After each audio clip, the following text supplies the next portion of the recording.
Welcome to this World AIDS Day event co-organized by the Infectious Diseases Unit at the University Malaya Medical Center and the Faculty of Medicine of together with our Medical Student Society, MedSoc, and ERACE, as well as the Malaysian AIDS Council and the Malaysian AIDS Foundation.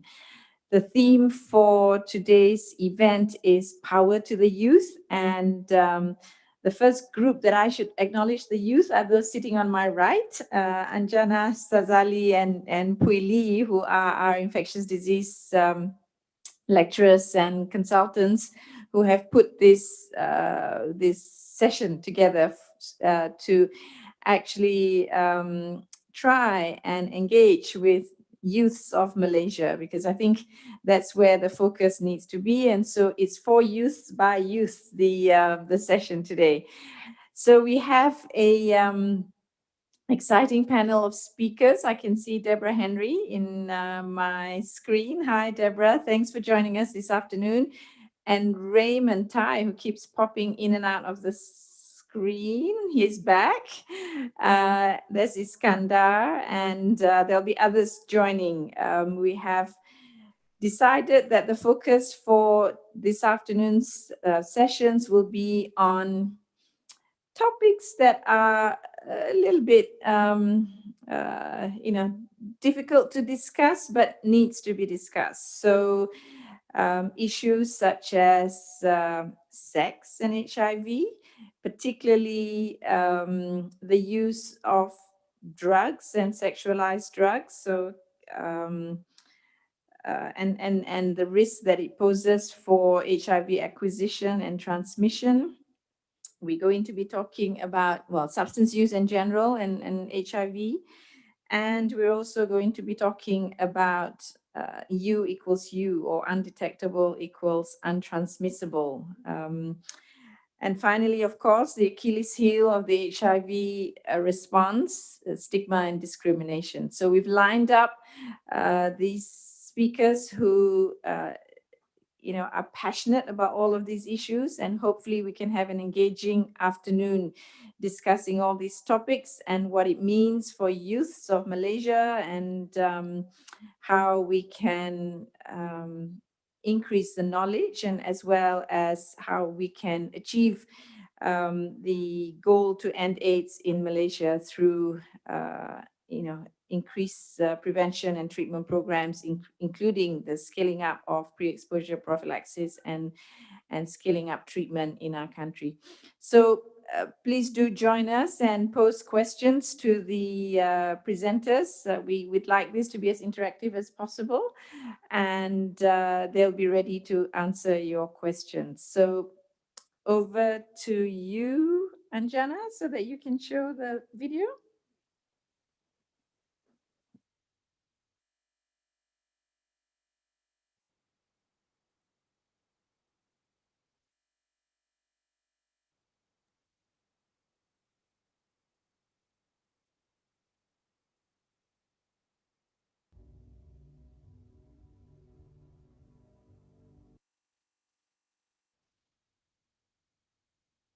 This video that we're about to share with you was prepared by our medical students, the subcommittee of MedSoc, or Medical Students Association Society, known as ERACE, and they've put together this video for you.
We hope you enjoyed the video.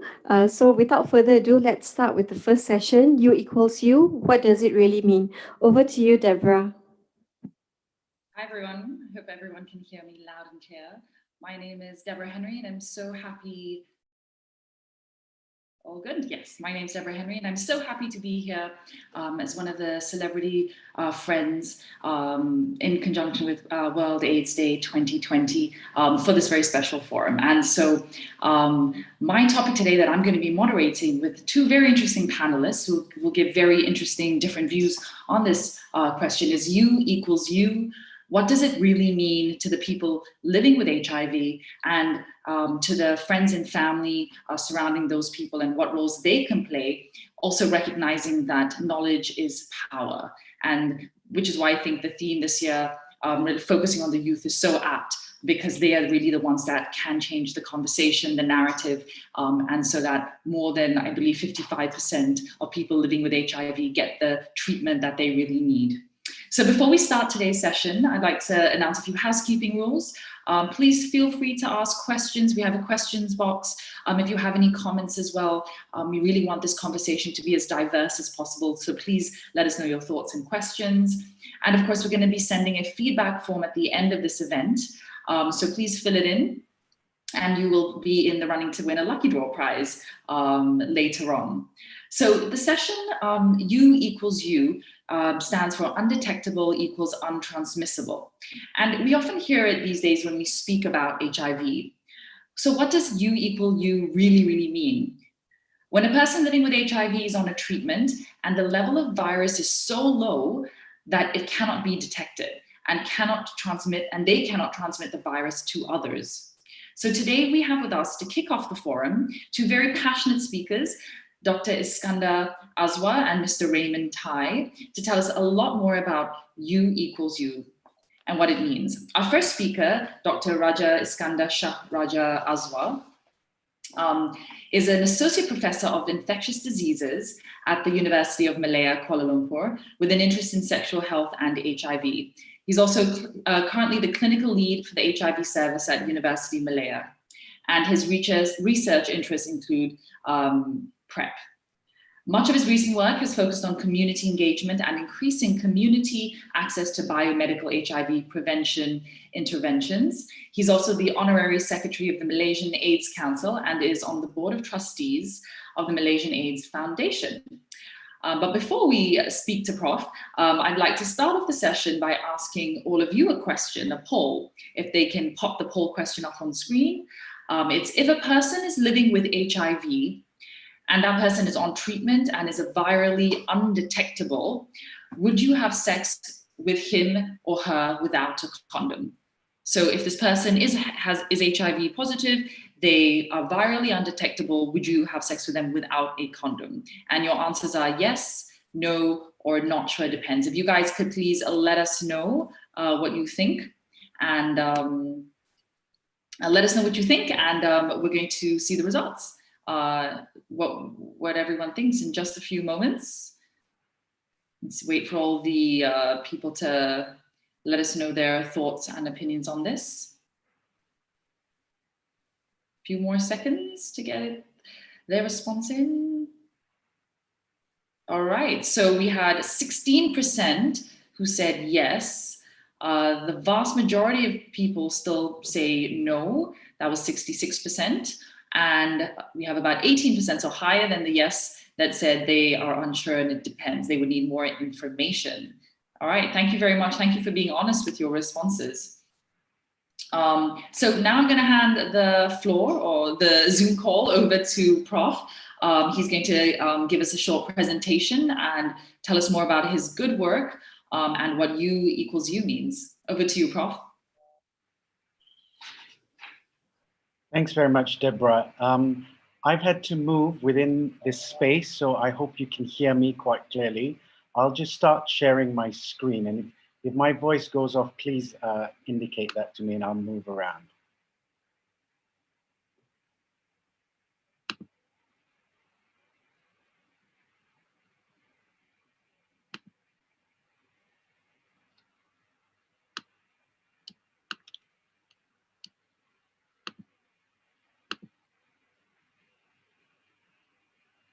Okay, so I hope you can see my first slide. So I'm going to be talking about, thank you very much for the introduction, and thank you very much for having me here. And a big thank you to Deborah for being involved in this, and as well as the rest of the team, including Dr. Wong, Dr. Njana, and Dr. Sazali, who've really been the backbone in bringing all of this together.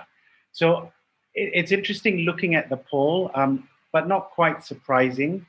That about over 60% of the respondents said that they would not have sex with someone who's HIV positive if they were virally suppressed. And I'm going to spend the next 10 minutes maybe just talking through some of the science behind U equals to U, and hopefully be able to change your mind a bit. So U equals to U stands for undetectable equals to untransmittable, and it's part of a global campaign to increase awareness of HIV globally to healthcare providers, people living with HIV, and the general public as such. Very simply speaking, it is based on 3 observational studies and 1 randomized controlled trial, which has informed this movement globally. And what essentially it states, as Deborah has stated initially, was that people who take antiretroviral therapy daily as prescribed and maintain an undetectable viral load are unable to sexually transmit the virus to their HIV negative partners. Now, the key here is undetectable. And so what is undetectable? Undetectable essentially means the virus is so low within the blood that the assay itself cannot pick up the blood. And it largely depends on the limit of the assay. And in UMMC, the limit of the assay is about 20 copies per mil. Now, looking at the timeline of the science behind U equals to U. Now, we're going back to about 20 years ago, and this was the Rakai study. So this is going to get a bit more technical, but I'll try and simplify it as we go along. This is one of the first studies to show that the measure of the virus in the blood determined your risk of transmission. So much so that if your viral load in your blood was less than 1,500 copies per mil, there was no risk of transmission. This occurred mainly in heterosexual couples. Then in 2008 came the, at the time, very controversial Swiss statement, which, and this was largely done because people with HIV at the time were being criminalized if they had sex with HIV negative partners, even if there was consent between the partners. So what the Swiss statement stated, that an HIV positive individual not suffering from any sexually transmitted infection and adhering to antiretroviral therapy with completely suppressed viral load does not transmit the HIV sexually. At the time, it was a big controversial statement. This was followed in 2011 by a randomized controlled trial, so the gold standard of clinical trials, which showed that if you started antiretroviral treatment early, compared to starting it later, this was associated with a 96% reduction in linked transmission, mainly in heterosexual couples. And by linked transmission, I mean that the infection can be linked to the HIV positive partner within that context of relationship. Then there was partner 1, which is an observational study. So they studied these couples over time, looking at both heterosexual and gay couples with 44,000 condomless sexual acts, where the HIV positive partner was on treatment and where they were not allowed, or where they did not use condoms, and where the viral load was less than 200 copies per mil on ART. Once again, 0 linked transmissions. So 0 transmissions in which they could connect it to the HIV positive partner within that relationship. 2016 subsequently reported the 5-year follow-up of the HPTN 052 study with a 93% reduction in transmissions. Partner 1, similarly released at the same time, reported 0 linked transmissions in both heterosexual and gay couples with 58,000 condomless sexual acts when the HIV positive partner was on treatment and had a viral load of less than 200 copies per mil on ART. And this then subsequently started the U equals to U campaign. Opposites attract, once again, zero-linked transmissions. This was mainly in gay couples, over 16,800 condomless acts when the viral load was less than 200 mils on antiretroviral therapy.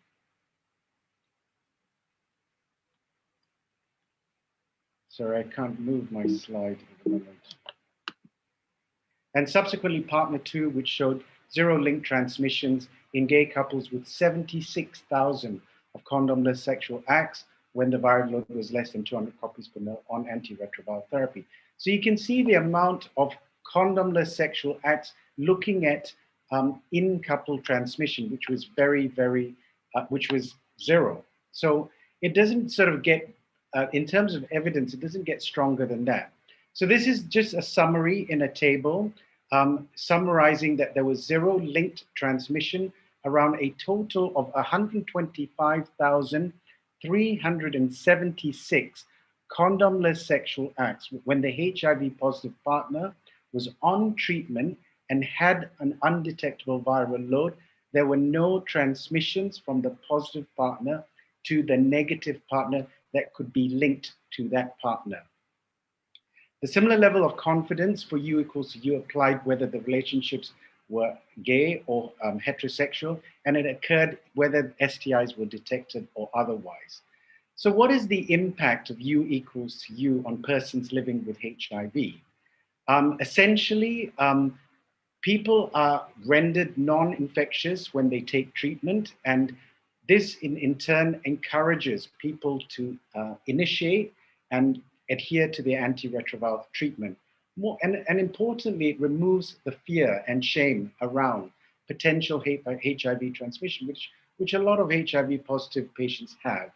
Ultimately, U equals to U has or can have an impact on HIV-related stigma, both at the community clinical level and also self-stigma. It improves mental and emotional health of people living with HIV and has the potential to reduce barriers to testing and get people to come forward to get tested.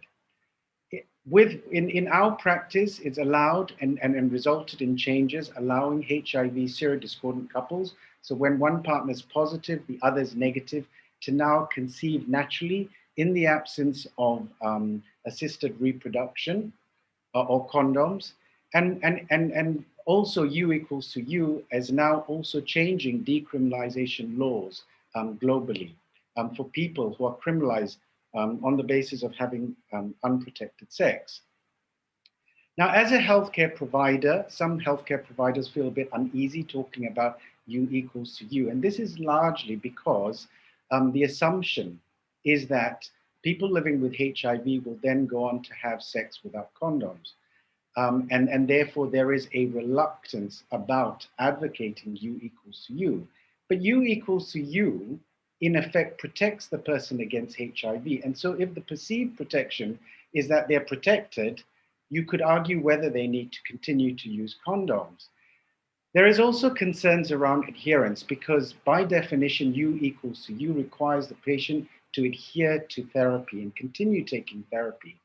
And some physicians may have concerns that the client may not be able to adhere to therapy and therefore U equals to U will not apply. In the context of U equals to U, sex with a person living with HIV who has maintained an undetectable viral load constitutes safe sex, irrespective of whether condoms are used. And in fact, is a more powerful HIV prevention strategy than condoms or PrEP, based on evidence. As a healthcare provider, it is important with the evidence that's been presented that we use simple language to communicate this zero risk of HIV transmission. So from a healthcare provider perspective, it's important to use clear, consistent, unambiguous terms when discussing U equals to zero. So the risk is zero or no risk of sexual transmission. We need to avoid terms like negligible, virtually impossible, extremely low risk. And we need to be confident about communicating this risk. It's important to discuss U equals to U proactively with all people living with HIV at appropriate time points during care, be it at diagnoses, at the point of time where they are adhering to therapy, or the point where we're contemplating pregnancy.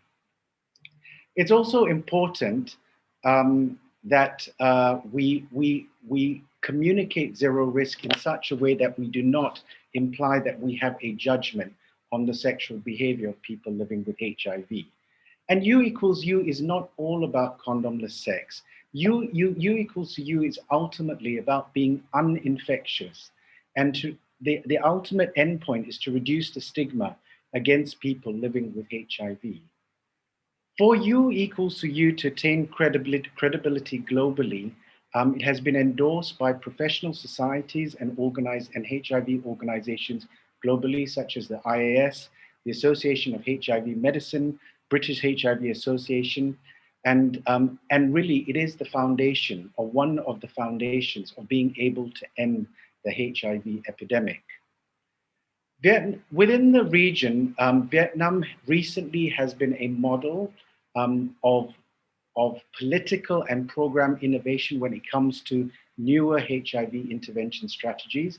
In terms of U equals to U, it has laid out several initiatives to try and improve or their treatment cascade. And some of the three key initiatives that they have done in scaling up U equals to U is to get endorsement early by the government, both through policy and action, inclusion of U equals to U in the HIV Ministry of Health guidelines, let community advocacy drive this, and also positive framing of U equals to U, rather than portraying it and framing U equals to U. So in Vietnam, it's known as K equals to K campaign. Rather than framing it as a death sentence, why not celebrate this campaign and focus on health, longevity, and viral suppression? So really changing that branding of HIV to a more positive framing message. Now, U equals to U in the Malaysian context, really what is needed if we are to scale this up. What we have had, it really is in the local media, often at the time of World AIDS Day. We have intermittent discussions, but we've not had really big national campaigns. So community advocacy needs to drive it forward. We need formal endorsement by professional HIV organizations and societies to increase credibility of this. We need to identify health provider champions and let them move this forward. And as mentioned earlier, framing of HIV within a focus on health and longevity. But more importantly, as a society, we need to start feeling more comfortable talking about sex and the consequences of not being able to do so.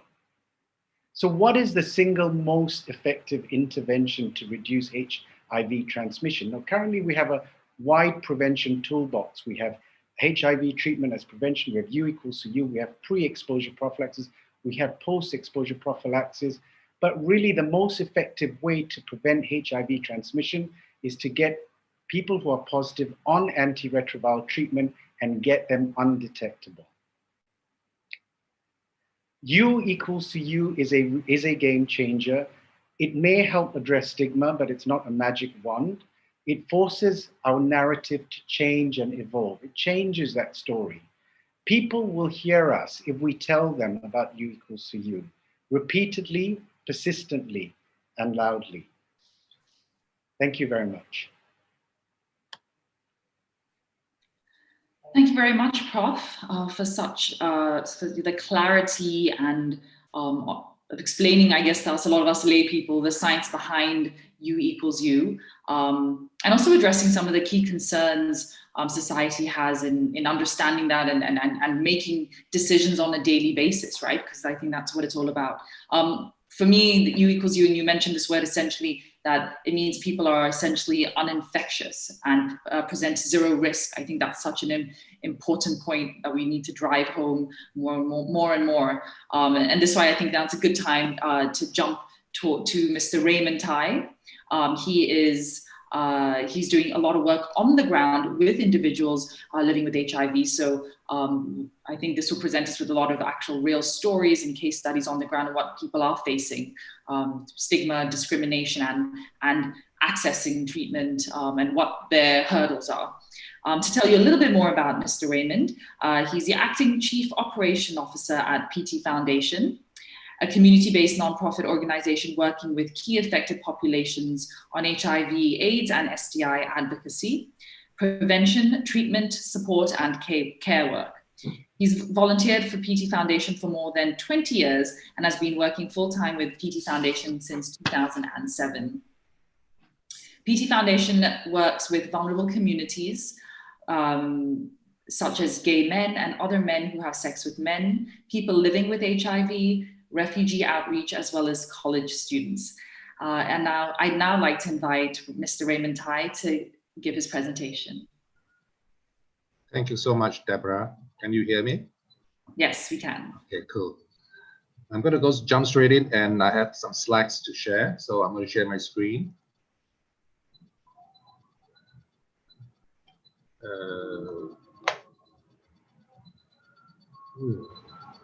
What is that?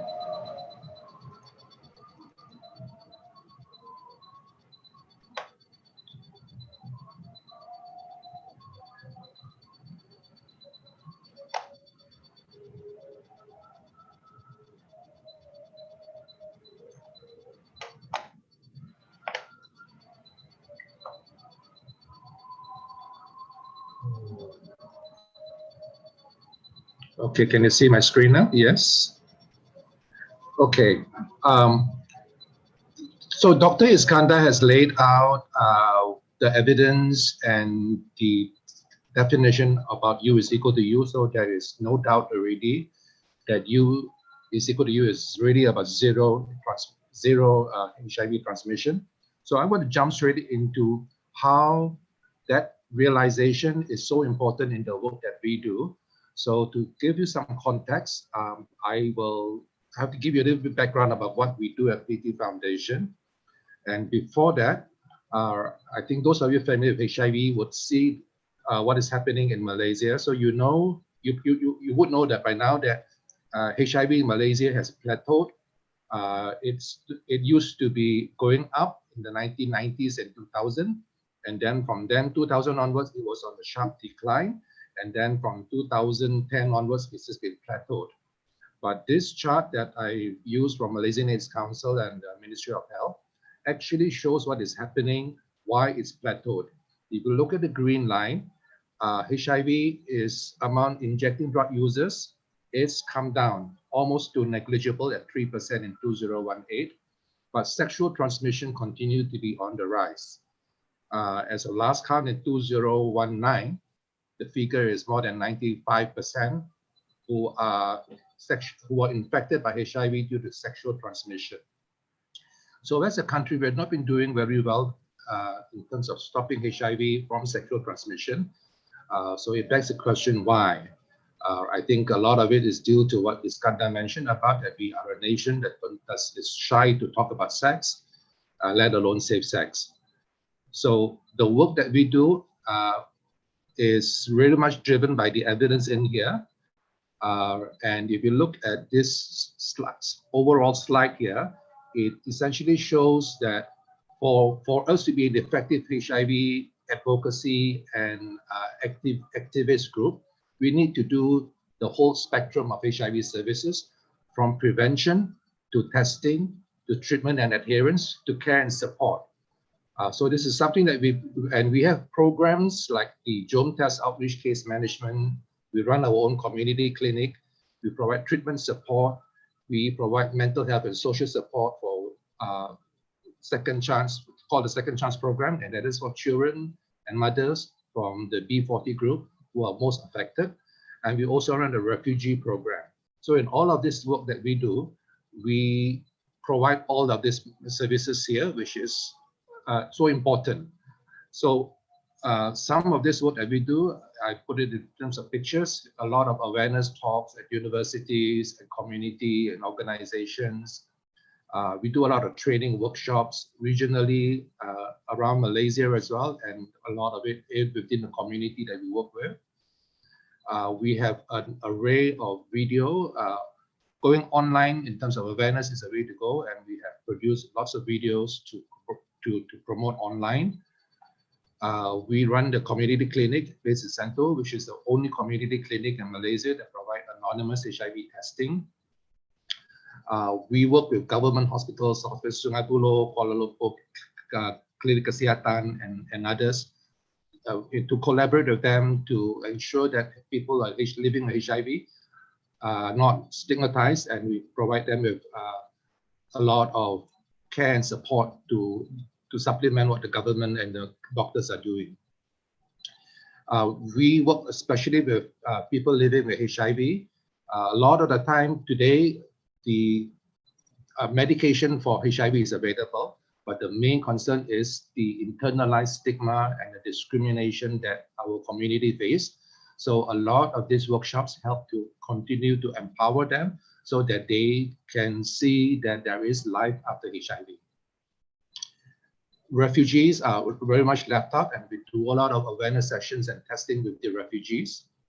And with children as well, a lot of these children are left out. Some of them are even not allowed to go to school because of the HIV status. So we do a lot of mentoring and tutoring for them as well.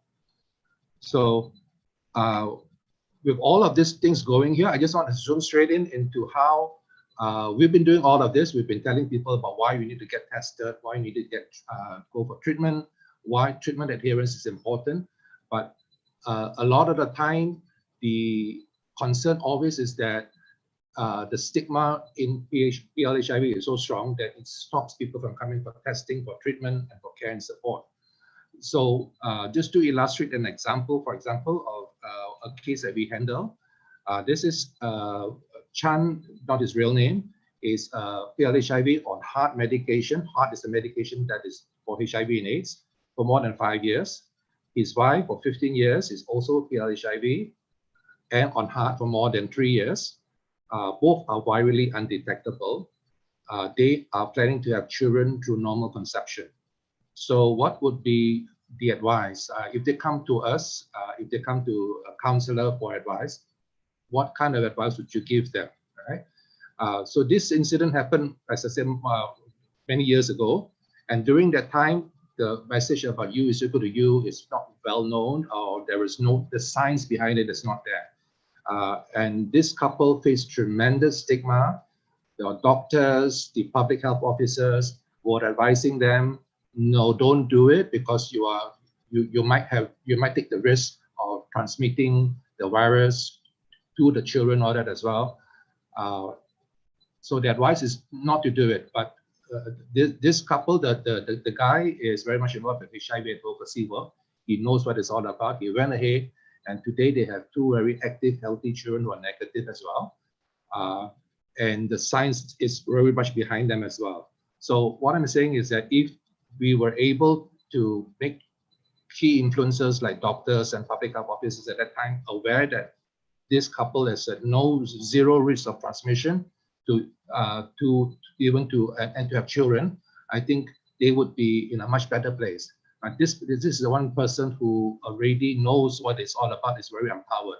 But for every person like that, there are probably 99 others who do not have that information or the empowerment to do what he did.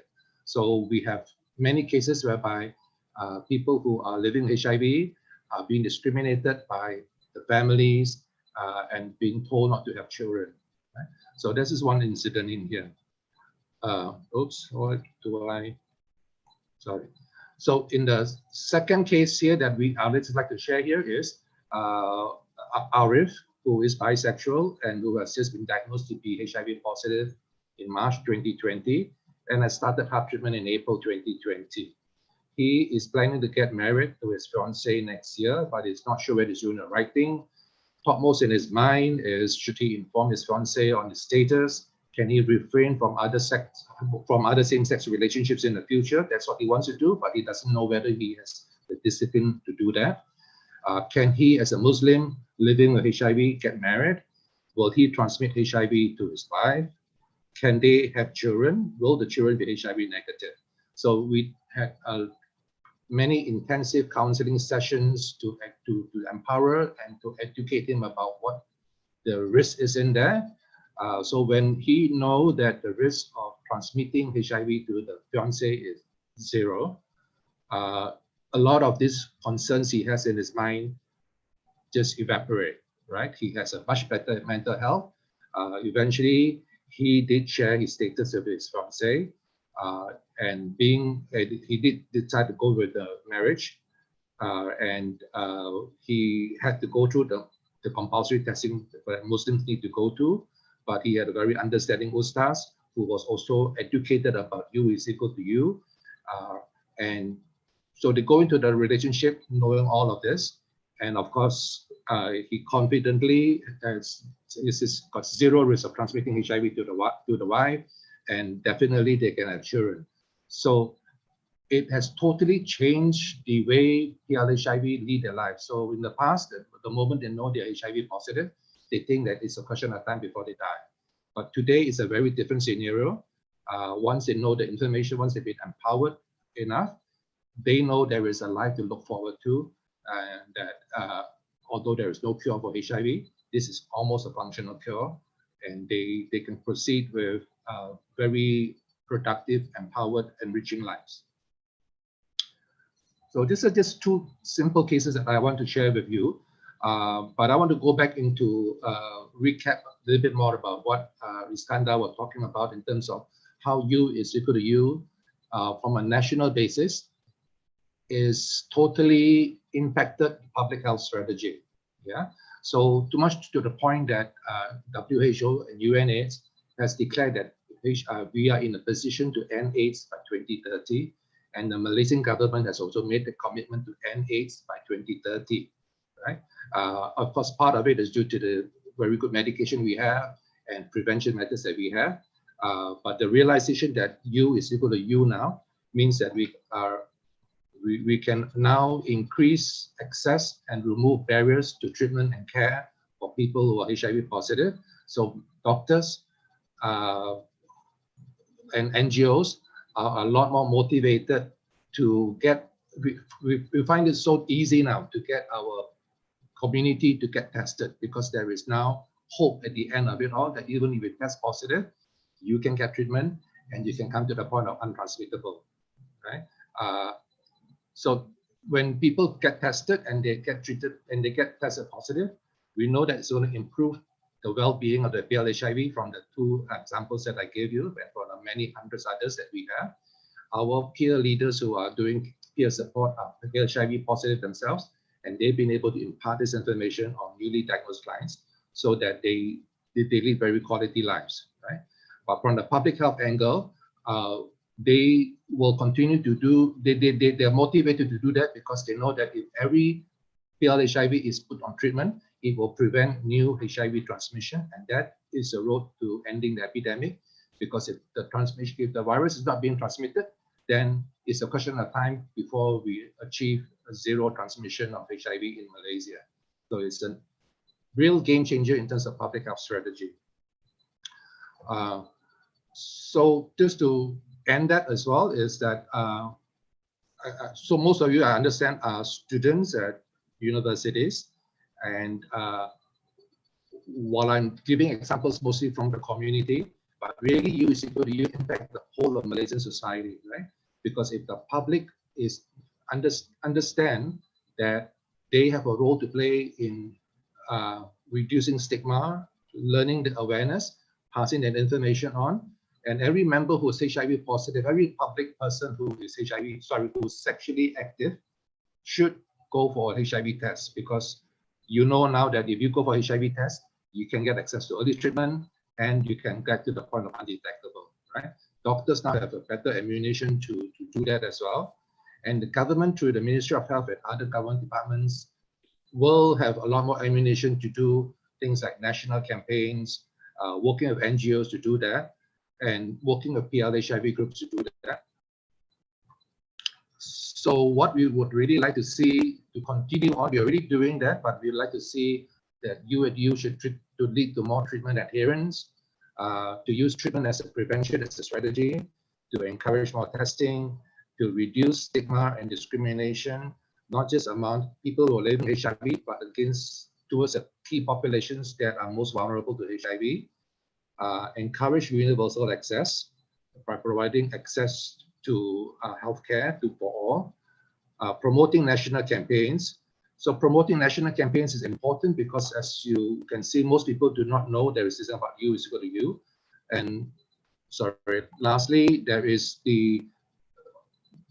at the end of the day, we need to change laws. Our laws are behind. We still have laws that penalize PLHIV for not notifying the partner if they should be having HIV. They need to notify the partner. But U is equal to U tells us that there is no basis to do that now because they cannot transmit the virus. So I welcome more discussion on this at Q&A. Hopefully, I'm not taking too much time. Thank you. Thank you very much, Raymond.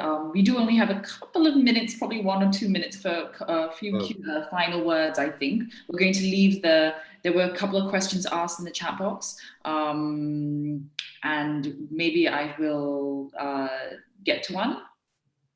And the question in the chat box was, is there any, and I'll direct this towards Professor, is there any frequency of undetectable status for a person living with HIV to be untransmittable, or is it only once undetectable, then it becomes untransmittable?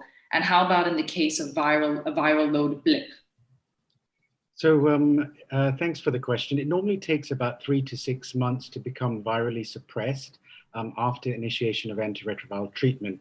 And traditionally, U equals to U applied that 6 months mark of post starting treatment.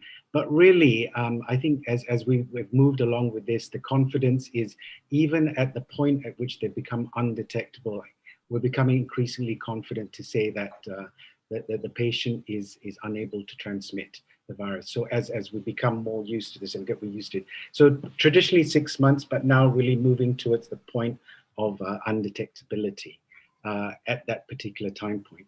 Now, viral blips are often due to lab errors, which essentially means that the assay just goes up, it becomes detectable from when it's previously undetectable. Often it is at a low level, so such as from less than 20 to about 150, usually less than 200 copies per mil. It is not generally associated with any significant impact and is not associated with any increased risk of transmission. Okay, thank you so much, Professor. And just quickly jumping to you, Raymond, for a final word. You know, in all listening to everything you were talking about earlier, it's incredible work that you and PT Foundation is doing on the ground. Because even with the stories you were sharing, it's literally a matter of changing a mindset is changing a life, and that's something that you guys are doing one by one. What do you think the biggest impact of U equals U is on persons living with HIV? Oh, it changes their mental health completely. They have a new approach to life. Yeah, as simple as that. Their quality of life, their thinking, and because their mental health changes, they function much more as a productive member of the country. It affects their relationships. They have better relationships with the family and the partners, and so on and so forth. Okay, I think that's perhaps all the time we have for questions, but if I could just direct both of you gentlemen, if you have the time, to please answer the questions that are in the chat box. And for all of you participants, youth, if you have any more questions, please feel free to ask them. Thank you so much, Professor. Thank you once again, Raymond, for joining me in this session. And there are a couple more sessions coming up, so please, everyone, do stick with us. Thank you.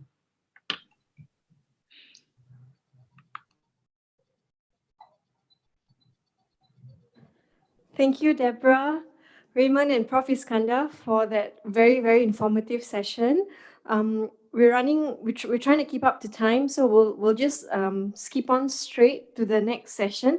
But we do have a short video to share in between, so maybe we'll just show that video while we get the speakers ready for the next session.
dan 3, aras bawah bangunan menara utama.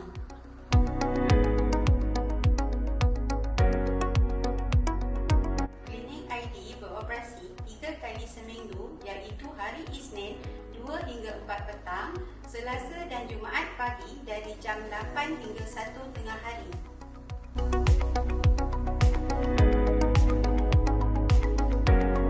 Perkhidmatan yang disediakan di ID Klinik iaitu konsultasi doktor pakar berkaitan penyakit berjangkit seperti HIV, denggi, COVID-19, TB dan penyakit kelamin.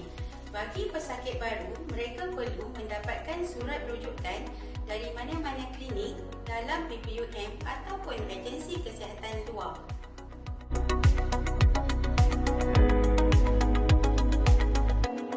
Tugas-tugas jururawat kaunselor adalah memastikan klinik berjalan lancar dan pesakit mendapat rawatan yang cepat dan berkesan.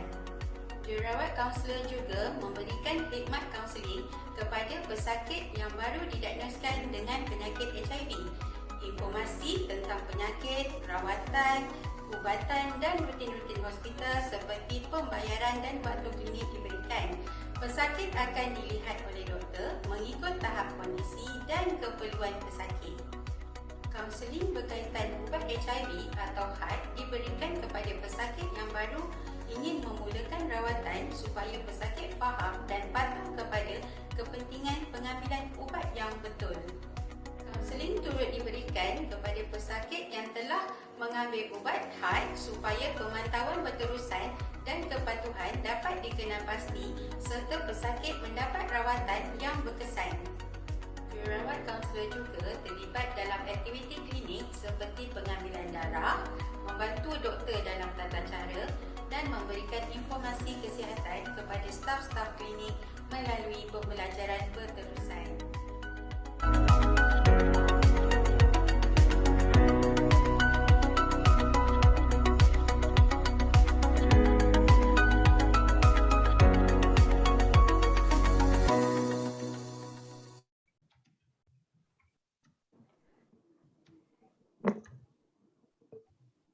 Hi. Okay. We hope you enjoyed the video. Dr. Ika, are you ready? Yep. Okay, we'll hand over now to you for the second session, substance use and HIV. Thank you, I'm Jana. Assalamualaikum and good afternoon to all participants. Welcome to the second session of this virtual public forum held in conjunction with the World AIDS Day 2020. My name is Ika Muhammad Saleh from the Faculty of Medicine, Universiti Malaya, and I am your moderator for the second session. And this session is dedicated to discuss on substance use and HIV. And speaking of this topic, I would like to take a moment here to reflect and applaud the efforts that we have made as a nation to help avert HIV transmission through harm reduction programs for people who use drugs, while recognizing the many challenges that still need to be addressed. And when we discuss the intersection of substance use and HIV, we often think about transmission among people who share injection equipment, but sexual behavior is also a critical yet often overlooked component of the complex relationship between HIV and substance use. And on top of that, there are issues on substance use disorder or addiction, stigma and discrimination, mental health and unmet clinical and social needs that would increase vulnerability to HIV, especially among young people. And today we are lucky to have two experts in the field coming in to talk about these topics. And as you listen to these conversations, please feel free to type your questions in the Q&A box, and we'll try to answer your questions during the Q&A session. And you can also leave your comments in the chat box if you have any. And as a reminder, we'll be sending a feedback form at the end of this event. Kindly fill it up as we will be having a lucky draw once the forms have been completed. And I've been informed that there will be an interesting prize to be won. And before we let our experts speak, we are going to have a short poll. And the question is, do you think substance use is common among Malaysian youth? And the answers are A, yes, B, no, and C, not sure.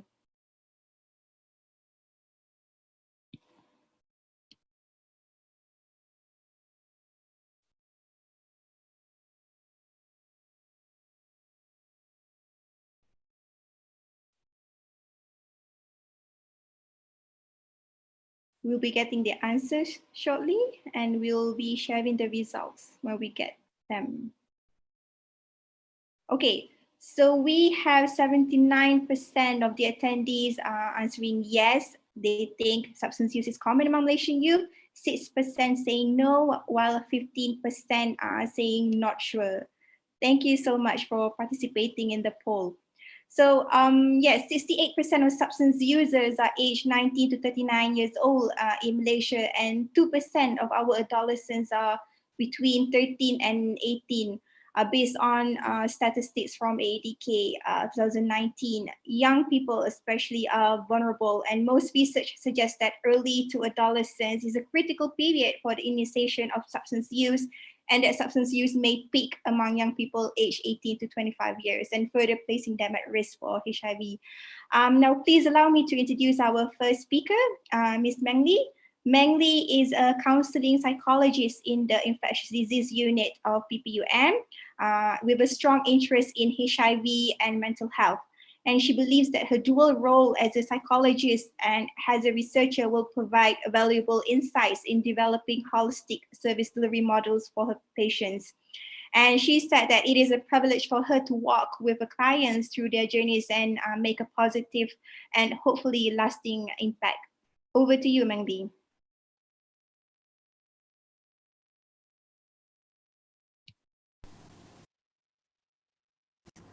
Let us first find.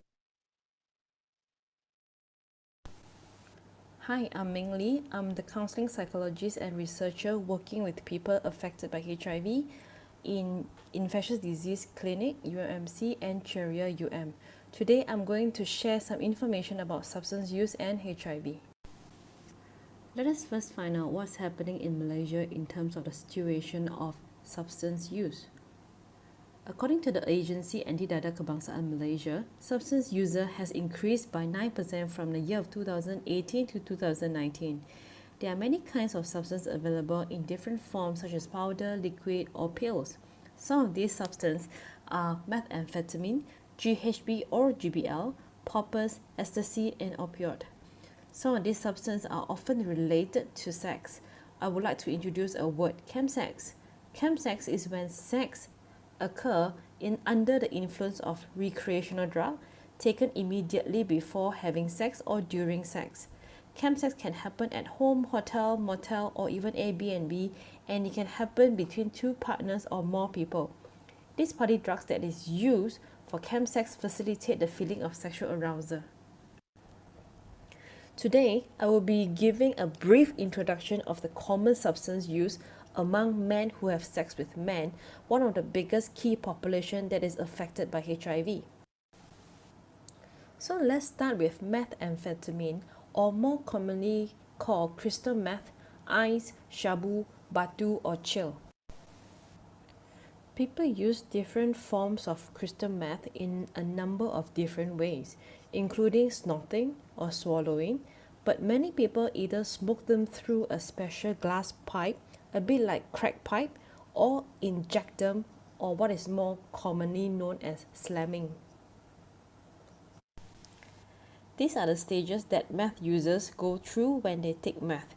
I will not explain each stage in detail, but I just want to highlight that it is a cycle where users feel the rush, the high, and when the effect starts to fade off, user usually wants to take more meth to have the same effect.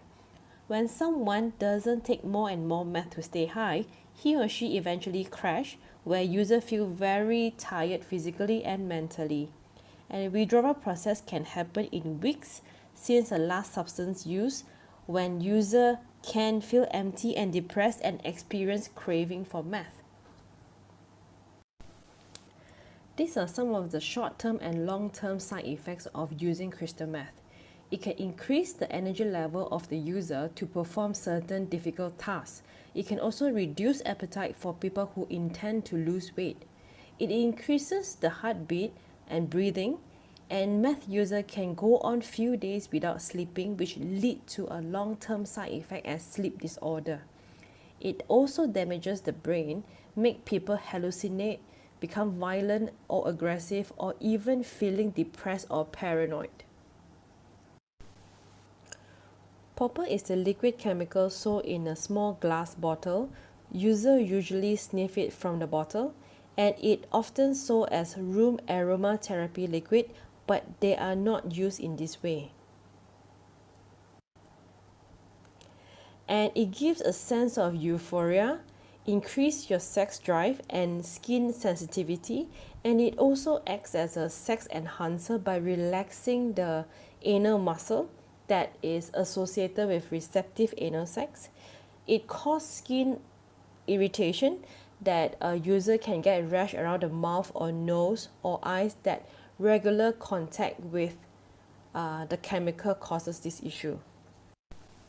So let's talk about GHB, GBL in powder or liquid form. GHB, GBL is also called G-water or dead rape drug. It doesn't have smell or color. It is usually dripped into drinks. It gives a euphoria effect, increased sex drive, and the regular use of G-water can lead to tolerance and dependence, which means more amount of G-water is needed to get the same effect. And what about ecstasy? Ecstasy is also known as happy pill, and it comes in pill or powder form. Ecstasy pills are usually swallowed, and powder form is usually rubbed into the user gum. It gives a happy feeling, that's why it's called happy pill, and users usually feel more in tune with their surrounding. For example, the music is more intense. That's why people sometimes take it in nightclubs or dancing party. Just like G-water, the regular use of ecstasy can lead to tolerance and dependence. Now you might be wondering, why people still use these drugs when they cause so many negative side effects? Research has shown that many users started using drugs because of peer pressure, and many youngsters conformed to peer pressure and started trying drugs just to be accepted by friends and also to look cool. In a non-sexual context, many people use it to perform difficult manual work or shift work. Some people use drugs as a way to cope with their negative feelings or to reduce appetite in order to lose weight. Substance use does not only affect people living with HIV, but it also affects the key population that is affected by HIV. An individual who uses substance regularly have increased risk of getting HIV or other STI. And if he or she is already living with HIV, substance use affects the adherence to their HIV medication and possible interaction between the recreational drug with the HIV medication and other risks of substance-related toxicity. This is an ever-feeding loop cycle where HIV itself makes the individual more vulnerable to mental illness and drives substance use. And substance use and mental health puts the individual at a higher risk of getting HIV. People living with HIV or at risk of HIV are often dealing with more than one issue. Co-occurring disorder is common among these individuals, in which the individual have substance use disorder as well as mental health disorder. So what needs to be done? We first need to identify the substance use or mental illness. After screening for mental illness and substance use, we need to put on our investigator hat to find out the root cause of the issue. Just because someone is depressed or some behavioral changes, it doesn't mean that it is mental illness or substance use. It also could be due to other biological reasons. After that, it is important to take a step back to think if the drug use is driving the mental illness or it is the mental illness that is driving the substance use. Next is to engage the client for a behavioral change and work together with client to design a treatment plan. For people with mental health or substance use issue, although medicine is important, the problem is usually bigger than what a pill can solve. So this is why it is really important for healthcare workers to focus on motivating clients to change. Just because the doctor prescribes a medicine, it doesn't mean that people will take it. And also, it is important to help motivate people to follow through their therapy to address some of the root cause. When change is needed, we need to think how to make people change. And normally we think that people change because of discomfort, or when they hit rock bottom, or if someone feels bad enough about the issue, he or she will come and start therapy. But in actual fact, that is not the way it works. If the fear of negative consequences can change behavior, then our client would never use substance or engage in risky behavior. People will not end up in prison because of wrongdoing, so something else is going on in that mind. And one of the things is ambivalence about change, which is thinking two ways about the same thing. I'm afraid of my traumatic experience, but I'm also afraid of going to my therapy because I'm going to have to talk about what has happened and relive what has happened to me. People are often stuck in this ambivalence not because they are stupid or bad or not aware of the consequences. It is because people are seeing the good and the bad side, the pros and the cons. And that is what ambivalence is, feeling two ways about something and cannot decide on your stand. And that's what a therapy needs to change. To resolve the ambivalence, and motivation to change can foster by an accepting, empowering and safe environment. Lastly, I would like to highlight that everybody, not only psychologists or psychiatrists, can play their part in providing supportive and safe space and motivation to change. Every support counts. Thank you.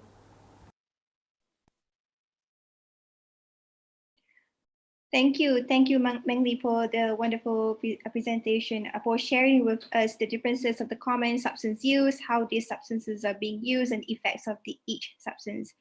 Now to our second speaker, Dr. Muhammad Fazli, our addiction specialist.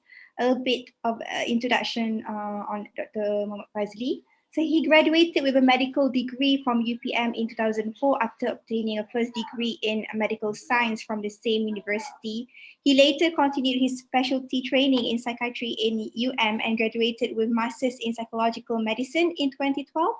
And after serving as a general psychiatrist, he enrolled into an advanced training program in addiction psychiatry that included a training and clinical experience at Turning Point, Melbourne, Australia. And Dr. Muhammad Fazli is also a committee member of Malaysian Psychiatry Association and Green Crescent Malaysia, a life member of Malaysia Medical Association, and an associate member of University Malaya Centre of Addiction Sciences, UMCAS, and an ordinary member of Australian Professional Society of Alcohol and Drugs. Apart from that, he is a chairperson of Badan Kebajikan Psychiatry Hospital Kuala Lumpur and has been assisting various drug recovery and harm reduction programs organized by both governmental and non-governmental organizations. I'll let you share your slides now, Dr. Fazli. All right. Okay, so can you hear me? Okay. Hi everybody. So I'm Fazli. I think I'm maybe the only one from the Ministry of Health giving the presentation today. So under the Ministry of Health, I work as a psychiatrist and also an addiction psychiatrist in Hospital Kuala Lumpur. So I'll jump straight into my presentation, and I'm going to focus directly into the reason why young people use drugs, as Meng Li had given an overall picture and overall presentation about the reason why people use drugs. But for young people, they use drugs because they want to fit into a group, and they feel bored. And from the study that was done by the Ministry of Health in 2017, it was found that child and youth as young as 7 years old in Malaysia starts to use drugs. And this perhaps because children and also adolescents in Malaysia wanted to stay awake for studying, or maybe they want to rebel, and some that belongs to marginalized groups such as refugees wants to cope with survival issues, and it is common that adolescents and also young people to have the feel, or to have the wanting to change the way they feel about themselves, and that can also be one of the reasons why they use drugs. It is more frequently or more commonly found also that young people or adolescents use drugs because they were influenced by the entertainment world. And most commonly what we found in the clinical practice, young people actually want to experiment because during the younger period of a person's life, now the brain keeps on evolving, and that progress cause young people to be curious and wanting to experiment and appear as a grown-ups. So in general, young people use drugs because they want to experiment with it, and in this curiosity to experiment can come from many external influences. After experimenting with a particular or several substances, they tend to go into a level of becoming a recreational user where they congregate and share the drug using habits and share the drug using experience together with their peers who use that particular drugs. But then again, when they evolve in their life, they become a student, they entered colleges or university, sometimes, or even into the working field, sometimes drug using is due to the circumstances in that period of life. For example, a student who wanted to stay awake for a bit longer period at night to study might be using stimulant to keep them awake, and this is where they are termed as a circumstantial users. Unfortunately, when the circumstances is repeated and become more frequent, the need to use drugs or to use substances intensified, increase, and this is when they become an intensified user. Unfortunately, the fifth level or the fifth stages for the drug use is when people start to become a compulsive drug user, in which in this stage, drug taking is no more about getting the high from the drug, but to prevent the user from experiencing an unwanted withdrawal symptoms. So why is it an adolescent brain so susceptible to drugs use or to substance use? This is because adolescent or young people's brain, still continue to mature, still continue to develop until they reach the age of between 19 to 21.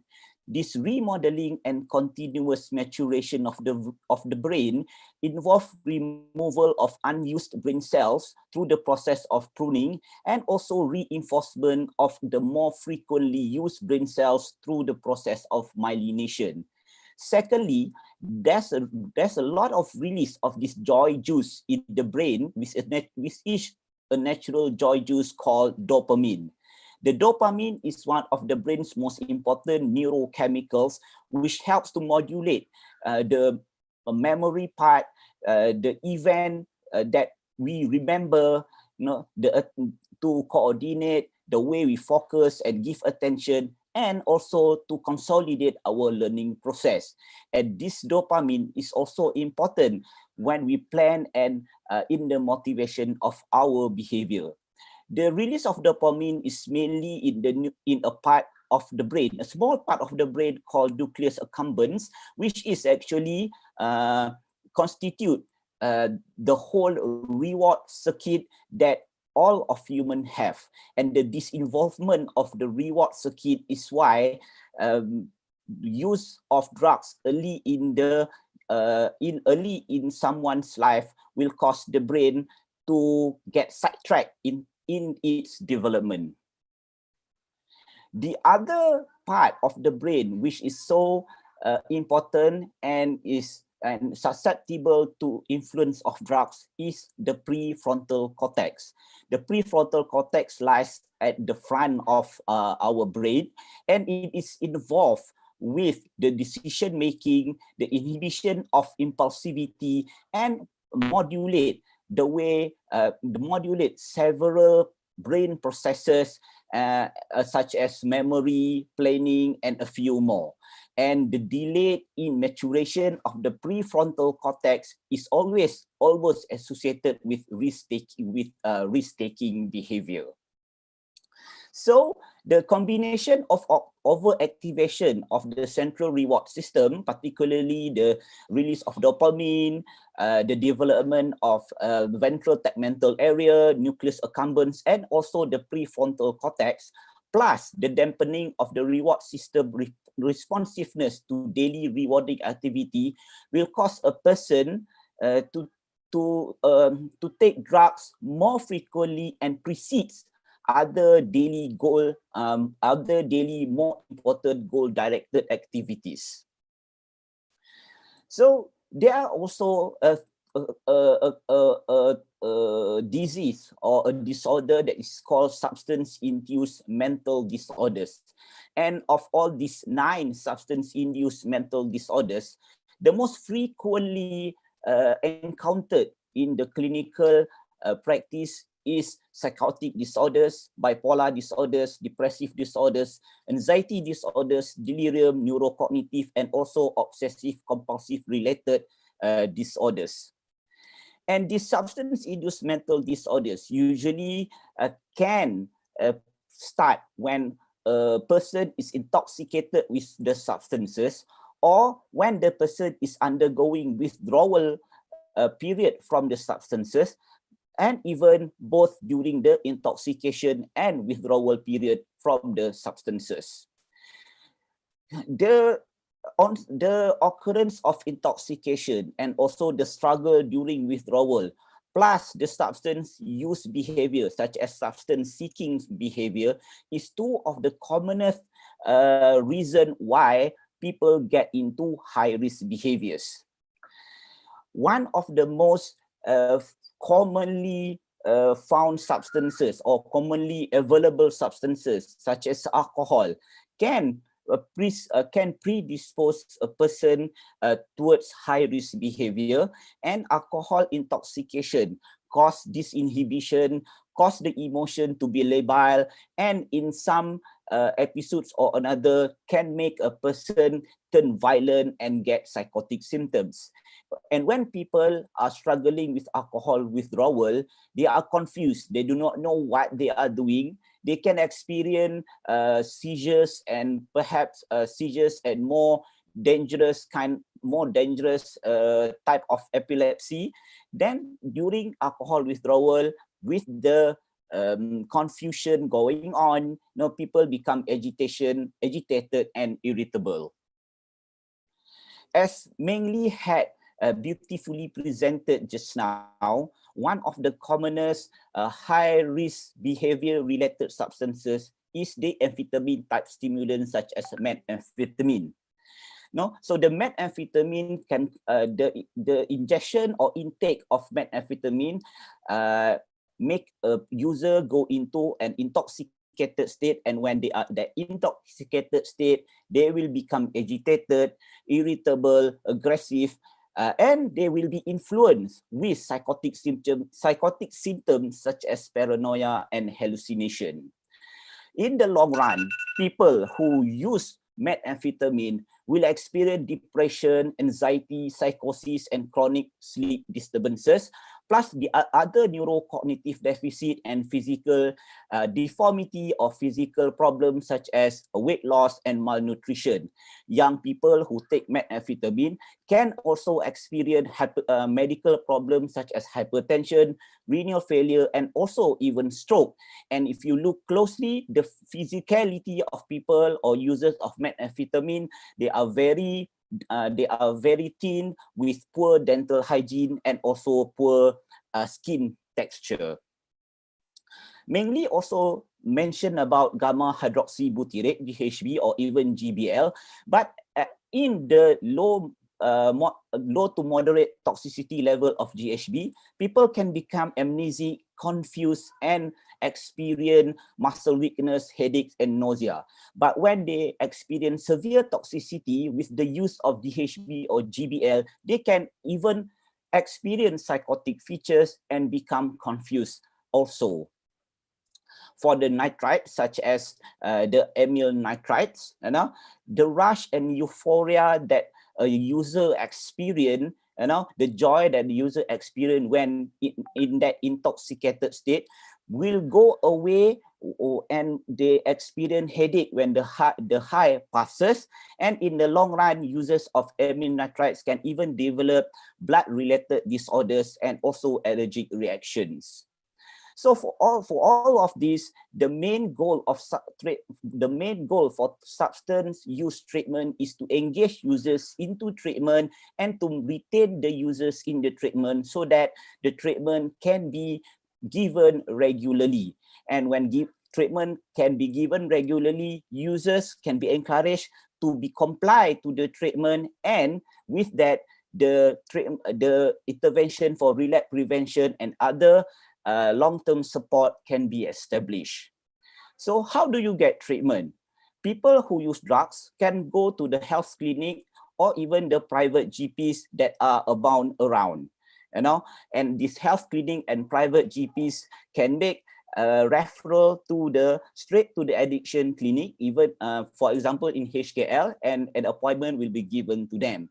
And I also know that some facilities such as University Malaya Medical Center, Psychiatric Clinic, does allow for people who use drugs to walk in directly to the psychiatric clinic and be seen immediately, and later on given an appointment to see a psychiatrist or specialist in the addiction clinic.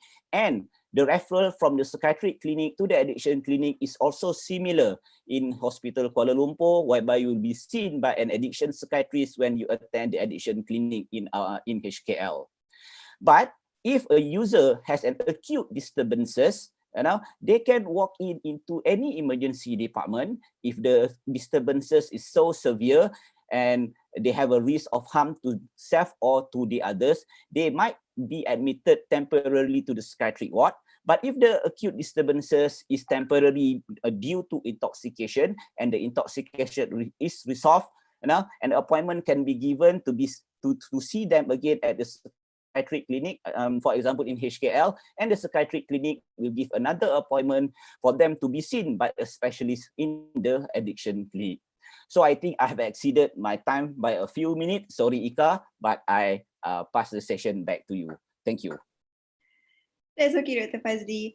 Thank you so much for helping us to understand the various reasons why people who use drugs and the signs of addiction. I'm afraid we only have time for 1 or 2 questions.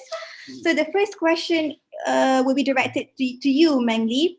So the question is, why do some people have become addicted to substance or have mental illness? You're muted. Sorry.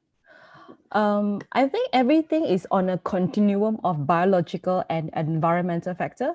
What it really means is that some people is predisposed genetically to addiction or mental health issue. And we also now know that there are environmental factors like things that happen around that individual surrounding that brings about or actually activate the gene and cause the addiction and mental health issue. So it's a combination of both. Okay, thank you, Meng Li. The other question is for Dr. Fazli. What is your advice to the youth and on how to cut back or try to stop using substances? That depends on the reason why use substances, and from my experience, the most common reason why use substances is because they have an ongoing crisis or conflict during that particular period of time. So the needs of the youth need to be fulfilled, for the youth to start cutting down or stopping the drug intake. That's my That's my main answers. Okay, we have one last question here that I think is very interesting, and I think it's for you again, Dr. Fazli. So this question asks, what do you think on those who are treatment? Why are they still taking drugs on and off? All right, so we have to go back to what Mei Ling said just now on the continuum or the spectrum of biopsychosocial, because each of these biopsychosocial reason needs to be treated or given attention for somebody to achieve the goal that they wanted in the treatment. You know, especially people who had been using drugs for so many years. Now, it is illogical to ask them to stop completely. So perhaps the intervention using harm reduction concept for them first to reduce the drug use is more important than asking them to immediately stop and putting them into the risk of having severe withdrawal symptoms. Great, thank you, Dr. Fazli. So to all audience, if you still have more questions, please add them in the Q&A box, and I'm sure both Dr. Fazli and Meng Li will be able to answer that in the chat box. And to sum everything up, aligned with the team today, it is vital to ensure that protection measures are in place to support our youth, especially those who are using drugs and those who are at risk of contracting HIV. And it's not only important to ensure ongoing drug treatment services accompanied by the provision of correct information to use, but also to acknowledge that there are various biological, environmental, social and structural forces that place individuals at risk, and that determinants should not be neglected. And we hope you've enjoyed this session, and we hope there are some key messages here from presentations by Dr. Fazli and Meng Li that you can take back home and share with your friends. Please continue to stay with us until the end of today's webinar. Thank you, Meng Li, thank you, Fazli, and thank you, everyone. Thank you, Ika. Thank you, Dr. Fazli, and thank you, Meng Li, for such it was a really, really eye-opening session to know that people are starting to take drugs at age 7. That's actually quite scary. We'll move on to our final session shortly. We'll just have a quick video while we set up for the final session.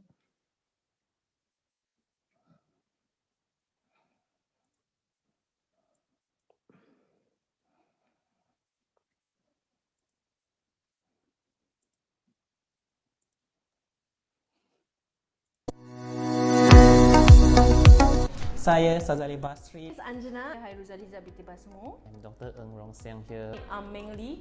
I'm Hang Cheng. This is Iskandar Azwan. I'm Pui Li. Bushra. I'm Sharifah Farida. I'm Sashila. Adiba Kamarul Zaman. Marilah bersama-sama kita mencegah dan merawat HIV/AIDS. #StopStigma. I advocate everyone to know your status by doing a HIV test. Good mental health is essential to living healthy with HIV. Empower yourselves. Do not be afraid. That we shouldn't be fearful of HIV. And get treatment if you need it. Fear and stigma are what stops people from getting tested and getting treated. Let us display solidarity with all those who are affected with HIV. Let's work together to end AIDS by 2030. To end the HIV epidemic, we should normalize HIV testing, increase the awareness and misconception about HIV. Let's take this opportunity to renew our efforts to end AIDS in Malaysia and around the world. Selamat Hari AIDS Sedunia. Happy World AIDS Day! Happy World AIDS Day 2020. Happy World AIDS Day. Happy World AIDS Day. Happy World AIDS Day. Happy World AIDS Day. Happy World AIDS Day.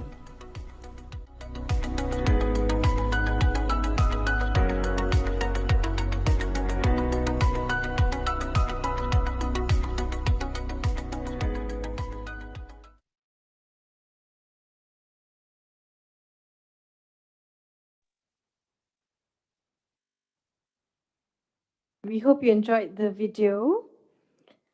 Kak Mona, are you there? Yes, I'm here. That was a very cute video, actually. Shall we start? Yeah, so our final session today is on stigma and discrimination, and we've got very interesting lineup. So I'll hand over to you, Kak Mona, for the final session. Thanks, Dr. Anjana. Assalamualaikum and good afternoon, everyone. It's a shame I can't see everybody, but here we are in this COVID world right now, and much dependent on technology. My name is Mona Sheikh Mahmood. I'm an international development and public health consultant, and at present also a doctoral student at Faculty of Medicine. So I hope to see everyone finally when we can actually get to university. Okay, so we have a very interesting lineup of speakers today. There'll be 3 of them, and we will try to limit each presentation to 10 minutes. Please feel free to write your questions, and when all the speakers have presented, you can also unmute yourself and ask the questions. We would love to hear your voice. Now I think, without further ado, because I don't want to take too much time, we'll get on to the first presenter, Minisha. Please allow me to introduce you to Minisha. She's got a very interesting educational background, which is in biotechnology. But as a professional, Minisha works for the World Bank. In fact, Minisha is the first trans woman employed by the World Bank in Malaysia. And on top of that, she wears other hats as well. She's an executive member of Seed Foundation, the first trans-led community-based organization in Malaysia. And recently, Minisha was also elected as an executive member of the Malaysian AIDS Council, which is a national council for non-governmental organizations working on HIV and other health-related issues. Now, Minisha is extremely passionate about creating equal opportunities community and all other key populations. Her vision is a world without stigma and discrimination, the issue that we're addressing today. A world where trans people are no longer afraid to access services, and a world that is safe from violence and hate crimes towards the trans community. So, Minisha, welcome. Thank you, Kak Mona. So I'm going to share my screen now.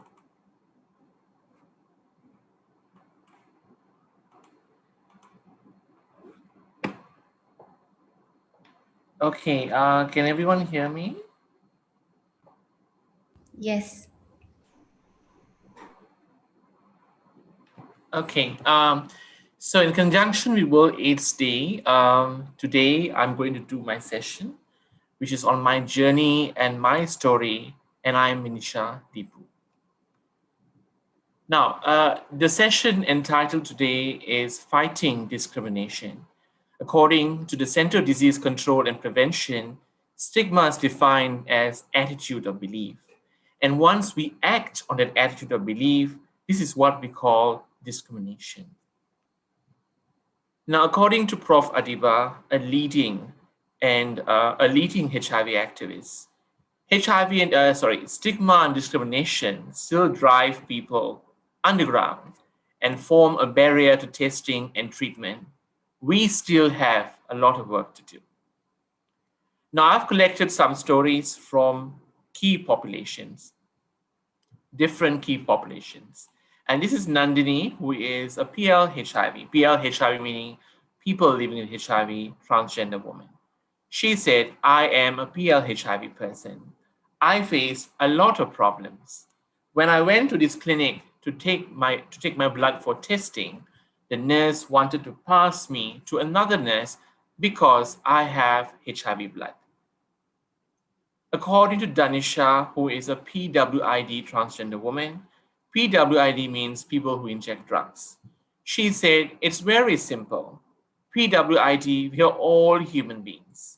PWID also contribute to the economy of nation, just like how beautifully Raymond put just now. Stigma and discrimination has affected us tremendously.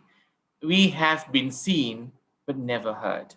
And this is true for a lot of transgender women out there, where we are visible, but we are treated like elephant in the room. Next, a dear friend of mine who is a PL-HIV MSM. I was on this dating app after my partner passed away. I was chatting with this guy and was shocked to find out he knew of my status from a doctor I did regular checkup with. So these are some of the stories of the different key population. And now I'm going to present my story to all of you, my personal journey. I had an article that was published, and the article was titled "To Be a Woman." And for me, wearing a sari symbolized my womanhood. And at that very time, I remembered, never have I imagined that in my entire life, I'll be a woman today. I thought it was impossible. So I had this very simple article written on this platform that was created by Malaysian youths, Queer Asian Project. And I remembered as long as I opened my eyes to the world, around 4 to 5 years old, I knew I was different. I felt empty. I felt like a dead body. Sometimes I feel I want to close my eyes and sleep because I just cannot take the discrimination, the stigma that was put on me just because I was different. And I always tell my friends, I'm trans second, I'm a woman first, because due to the social construct, I knew because I'm different, I'm trans. When I was 25, I discovered that I could become a woman through the power of hormones. I never knew I could. And this is also known as hormone replacement therapy. A trans advocate who was my mentor said to me, Min, being trans, every single thing people will say negative things about you. Can you handle that? Do you still want to become trans? She was trying to test me. But for me, it was now or never. My mom at that time, of course, for 25 years, I did not tell her how I felt, although I was very close with her. We were like sisters. So my mom had a troubled time accepting me. She was going through a transition as much as I was going through. I was always stared, looked with disgust when I traveled and trained. I was even thrown stuff when I walked out my house. I was followed by men who had very bad intentions. I experienced this world of patriarchy where I no longer have this male privilege. To some, it may not exist, but to me, I saw it firsthand. So what happened was I was volunteering for my NGO, Seed Malaysia, which, as Mona beautifully put it, the first trans-led NGO in Malaysia. So my ED, my executive director at the time, told me, why not Min, you apply for this job? And at that very time, I was doing my master's in biotech, and I had to stop my master's because I had no money. So I applied for this job in World Bank Group. And I still remember when I was waiting for my interview, a bunch of women looked at me as if I was not supposed to be there. And for me, I had a thought. I was thinking the society does not like transgender women becoming sex workers, but they also have a problem, certain segments of them, when transgender women go out there to apply jobs. And when I entered the interview room, the first question I asked my former manager was that if I could wear female tie to office.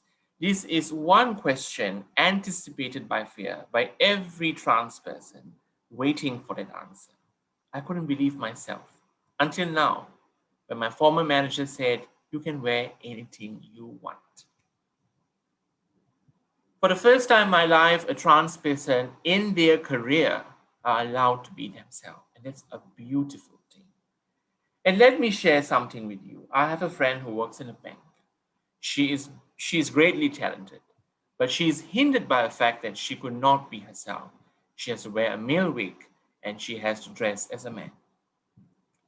I entered World Bank Malaysia through the Diversity and Inclusion Gate, a policy ingrained in the bank for many years.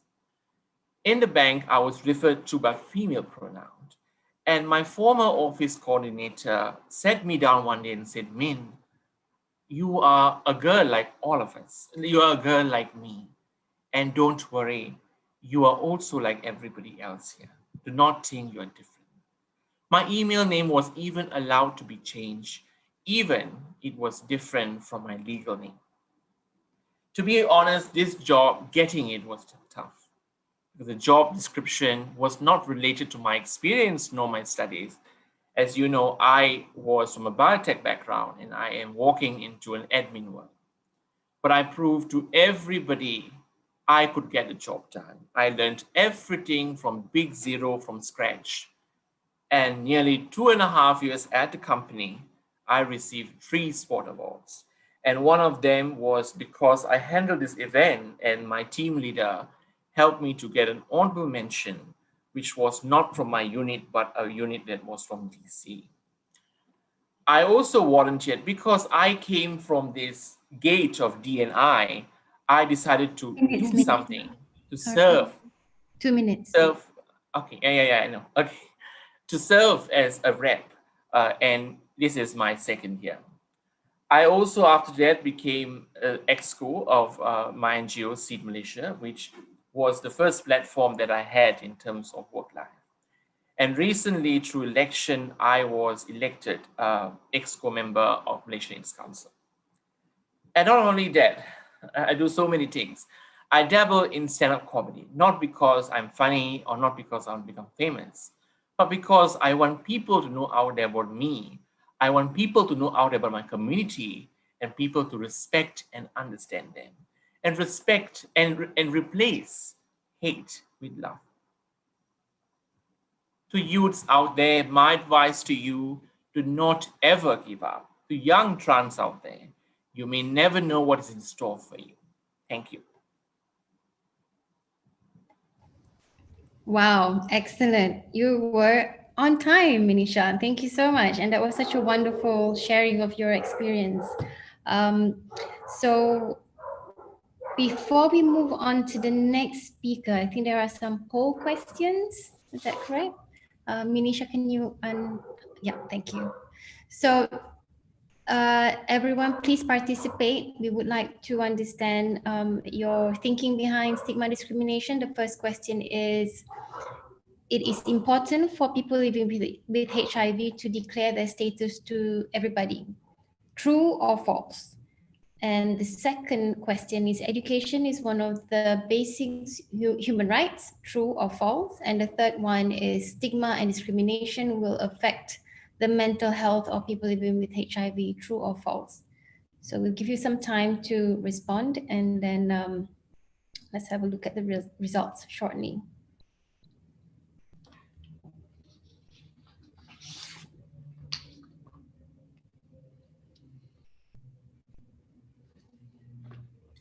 Okay, so for question 1, respondents have predominantly answered false. So 75% respondents said that it is important, or you're rather against the statement of it is important for people living with HIV to declare their status. The second one is, well, again, 95% said true. Education is one of the basic human rights. That's great because most of you are students. And then for question 3, stigma discrimination will affect the mental health of people HIV. Yes, 100% agree to that statement. So thank you.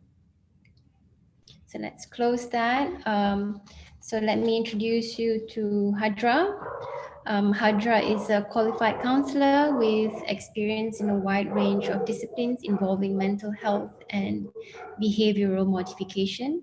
She completed a master's in counseling from University of Queensland, where she practiced as a counselor in 2 non-government organizations in Australia for a period of 2 years. At present, Hadra manages the Advocacy and Community Development Department at the Malaysian AIDS Council. Her role involves providing psychosocial support to people living with HIV, especially those who are victims of stigma and discrimination.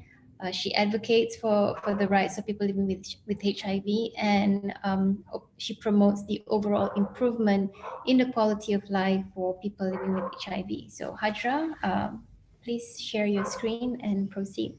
Thank you. Thank you, Kak Mona. Hold on.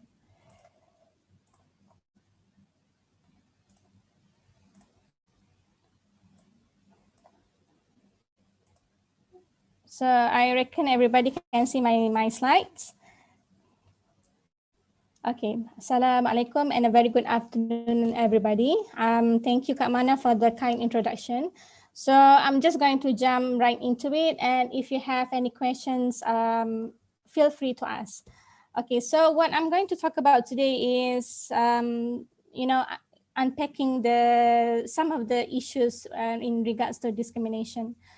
As Ms. Minisha pointed out just now, stigma is basically the negative belief that comes with labeling an individual as part of the group that is believed to be socially unacceptable.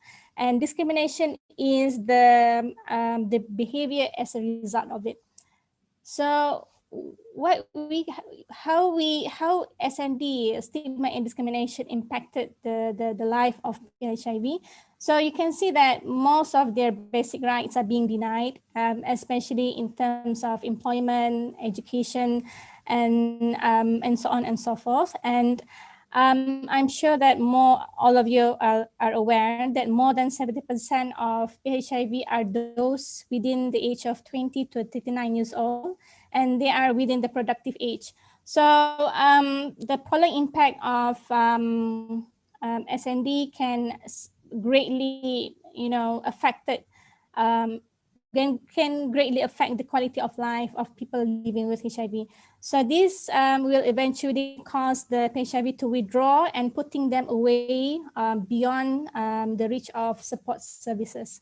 So I'm pretty sure that everybody is aware of this treatment cascade. So for the second 90, those who know the status should be receiving treatment. And in Malaysia, only about 50% of HIV who knew their status seek treatment.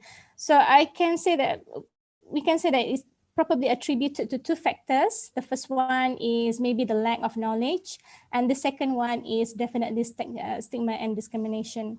So how relevant is for us to address SND in Malaysia? So we have this National Strategic Plan of Ending AIDS 2016 to 2030 by the Ministry of Health. So in category strategy 3, it's clearly stated that a reduction of stigma and discrimination is paramount in addressing the issues when it comes to PHIV. So how do we, MAC, Malaysian AIDS Council, address stigma? Sorry?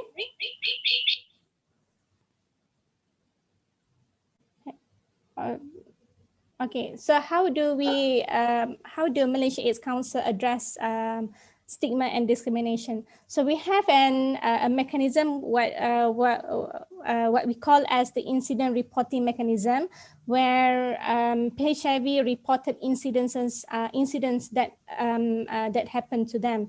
So we work closely with our partner organization. Just for everybody's information, MAC is an umbrella body, and we have more than 40 partner organizations that work together with us. So basically, we have 5 modes of a way where PHIV can come to us and seek help. So we have the social media, phone calls, through our partner organization, emails, and also some of the clients actually walk into our organization. And I think it's important for me to mention that a lot of, I think more than 50%, more than half of the clients who seek our help actually chose a method that they can remain hidden or anonymous. So this shows how bad the stigma is, the stigma and discrimination is, to the point that people are so scared to get help. So these are the incidences, that's been reported to us in 2019 and also 2020 up to October. So the first, the number 1 reported case is workplace incidents, and this is followed up by rates, healthcare, and also issues in regards to higher education. So there are 4 recurring themes. The first one is, as I mentioned, workplace. Second, education, healthcare, and rates and harassment of the members of the key population. And this actually translate to globally, because you can see basically it happens everywhere. You know, the discrimination in these 4 key areas happens quite common in other parts of the world. So some of the issues when it comes to workplace, number 1 is work termination. People already work like, I think 4 years in a company, and suddenly their status is you know, they are being outed as a PHIV, and then they got dismissed from the job. Job offer is being retracted. I think this is about 80% of the cases when it comes to workplace that MAC receive. So what happened in this situation is when they got the job offer and they have to go through a medical health screening. So the medical health screening actually outed them as HIV because of the need to do a HIV testing. So once the status is known, the company, you know, retract the offer back from the client. So, and the third one is anxiety related issues. So as I've mentioned, health screening cause a lot of anxiety to the clients, and issues with confidentiality, and they're so scared of their status or their identity being known to the co-workers, and general lack of policy that protects HIV at the workplace. So in education, you can see that a similar issue happen in higher education, where students are scared to go to enter a university or higher learning institution, because they have to go through also pre-admission screening. This causes a lot of anxiety to these young people. And there are also some cases that the students are being dismissed from the study. And also, we also receive a student whose scholarship was retracted or denied because of the status. This illustrates how terrible the stigma and discrimination is towards the people living with HIV. So I would like to illustrate one example that happened. Sorry? 3 minutes, yeah? Oh, okay, all right. So it's, this is one of the examples that I would like to mention. This is a 19-year-old engineering student, and he's under scholarship. So what actually happened was he was dismissed as soon as his status was made public, and he was a victim of coercion, harassment, and by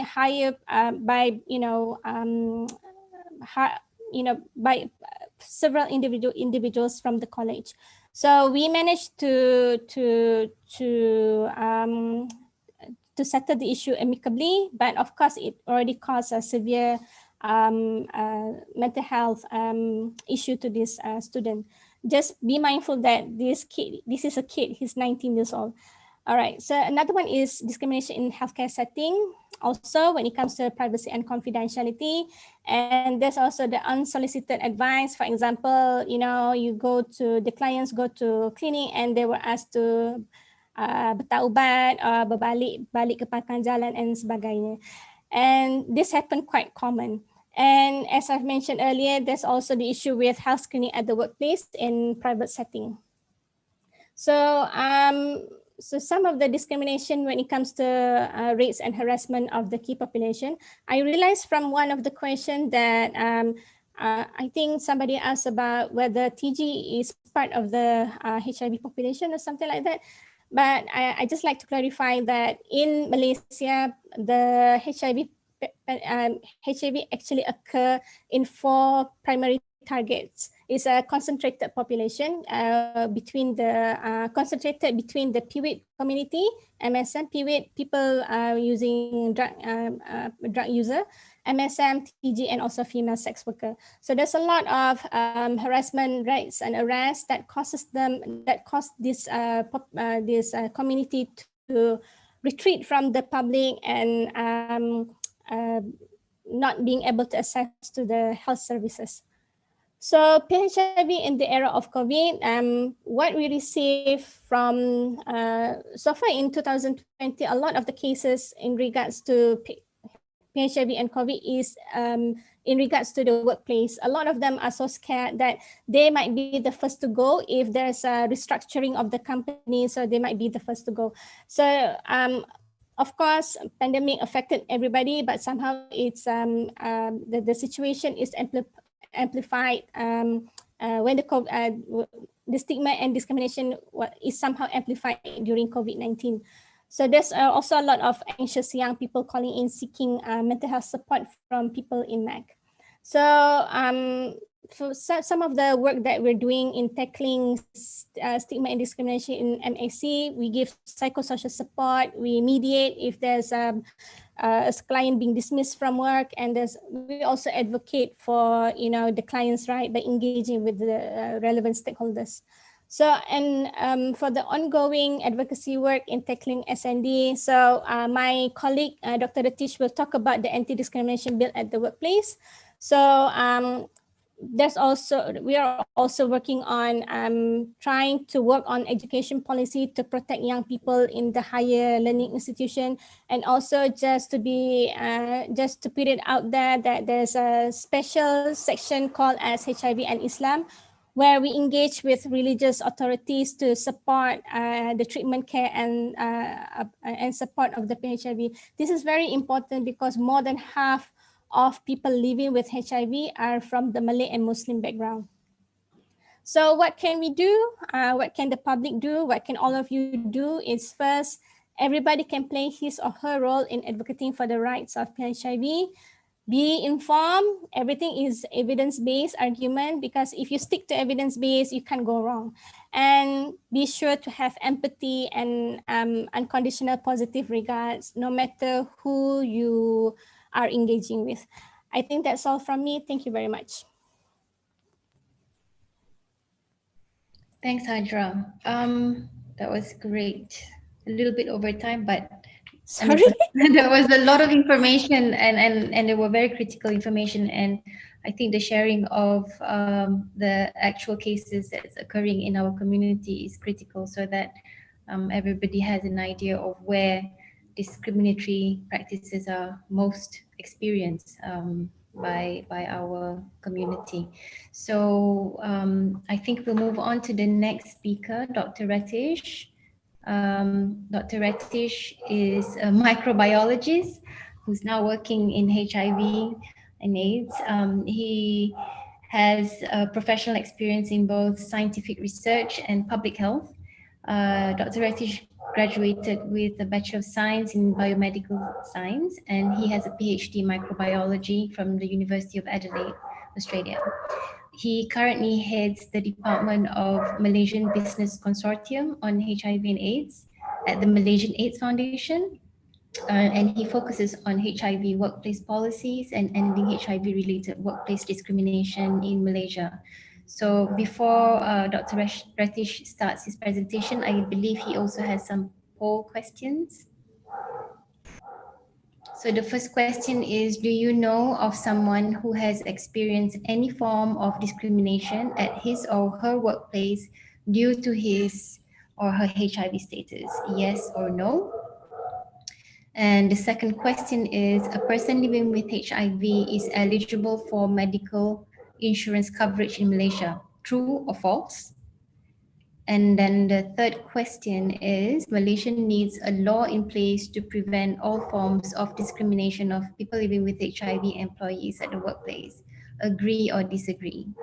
Though I can't see the disagree on the poll.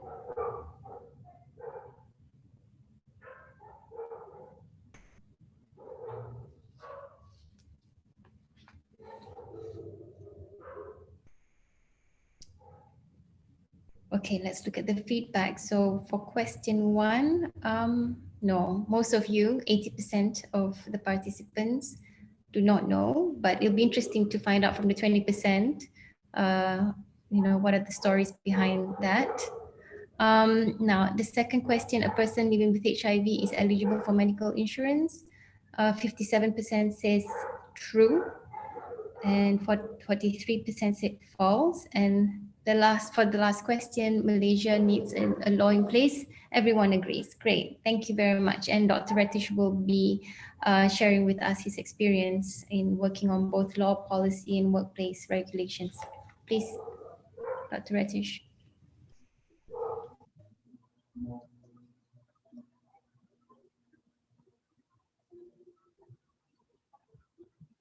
Thank you very much, Ms. Mona. Thank you to Faculty of Medicine and UMMC for organizing this event. Hello to all, I'm Ratish from the Malaysian Business Consortium on HIV/AIDS, the MBCH department at the Malaysian AIDS Foundation. Today, I'll be talking on a topic that very unfortunately still takes place in this day and age in Malaysia, HIV-related workplace discrimination. I will also talk about what the MBCH is doing to put a stop to this. This image here summarizes why we do what we do. This here is a theme of the Malaysian Business Consortium on HIV/AIDS, which is to end discrimination of PLHIV employees at workplaces in Malaysia based on their HIV status. There are several types of discrimination that can be divided into 5. And as you can see, there's direct, indirect, associative, harassment, and victimization. And what is the take-home message for this slide is that it's not just the PLHIV employee who faces discrimination, but discrimination also extends to an employee who associates himself or herself with a PLHIV. There are 2 long-term visions for MBCH for Malaysia, which is mainly the legislation of the HIV workplace anti-discrimination law, and secondly, the medical insurance coverage for PLHIV and the removal of HIV from insurance policy exclusion list. As you can see, from the ages of 20 to 49, there's up to 88% of PLHIV in 2019 based on MOH data that are of the productive working population, which spells the urgency for us to have steps in place to ensure discrimination of such large numbers of workforce are not discriminated upon.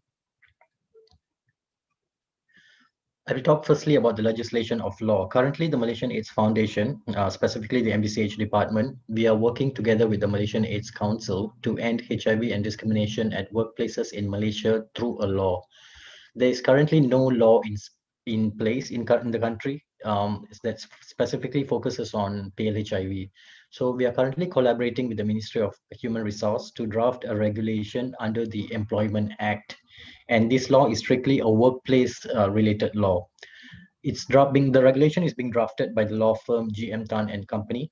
So far, we have headed discussions that were held with partner organizations of Malaysian AIDS Council, which are the HIV related organizations, people living with HIV all over Malaysia, workers, the largest workers union in Malaysia, which is the Malaysian Trade Union Congress, MTUC, and also the Malaysian Employer Federation, MEF. The International Labour Organization, ILO, which is a tripartite agency under the United Nations, has offered to assist us at government level meetings. This law is expected to be passed hopefully by the end of 2021. So what's next on this agenda currently is for us to secure a meeting with the Ministry of Human Resource to sit down together with the Workers' Union and the Employees Federation to move forward with this agenda. Now we move on to the second most important agenda for MBCH, which is the medical insurance coverage. As you can see, currently in Malaysia, PLHIV are denied medical insurance coverage, which is shocking in this current day. HIV is listed in exclusion list of medical insurance policies in Malaysia. So what we found through our readings is that the ILO had successfully convinced insurance companies in Sri Lanka to extend medical coverage to PLHIV. So we approached ILO asking for their assistance to assist us in this similar effort, and they have agreed to partner with MBCH. And as part of their assistance, ILO awarded MBCH a research grant in 2019, and this research was carried out by 2 research consultants. As you can see, the cover of the report is on the right. And the findings were presented at a forum late last year, which was attended by various stakeholders, including insurance companies, PLHIVs, insurance governing bodies, and the relevant ministries, together with ID physicians as well. ILO has agreed to provide MBCH with technical support during lobbying and advocacy works with insurance companies, LIAM, ministries, and Bank Negara. In terms of this project, the next activity on the agenda is for us to brief the Minister of Health regarding the findings of the report and get the ministry's advice on collaborating with us on this effort. Here are some of the key points from these from the research that was done. There are many key points, but I've just selected a number of them. As I mentioned, it was funded by ILO. The research looked at the situation of medical insurance coverage for HIV in Malaysia, and also the best practices by insurance companies abroad. The report will be soon published on the ILO's official website. So the first key point is some insurers in Malaysia were found to be open to offering medical insurance for PLHIV, and this is provided the insurance companies receive support from government and reinsurers in distributing and mitigating risk. The second key point here is legislation ensured insurance companies in developing countries such as Africa provide medical insurance for PLHIV, and this is something that is still absent in Malaysia. And what the researchers found was there was a presence of massive knowledge gap amongst insurers in Malaysia regarding the state of HIV treatment and treatment outcomes. Another key point is PLHIV is currently using out-of-pocket payments to meet their healthcare needs in private sector in Malaysia. And finally, the final key point here is that it's very critical to work with government to ensure that HIV-sensitive social protection is expanded. 4 minutes. Thanks, Ms. Mona. Now I move on to the program itself, the Malaysian Business Consortium on HIV/AIDS. This is a corporate membership to manage and prevent HIV at workplaces in Malaysia.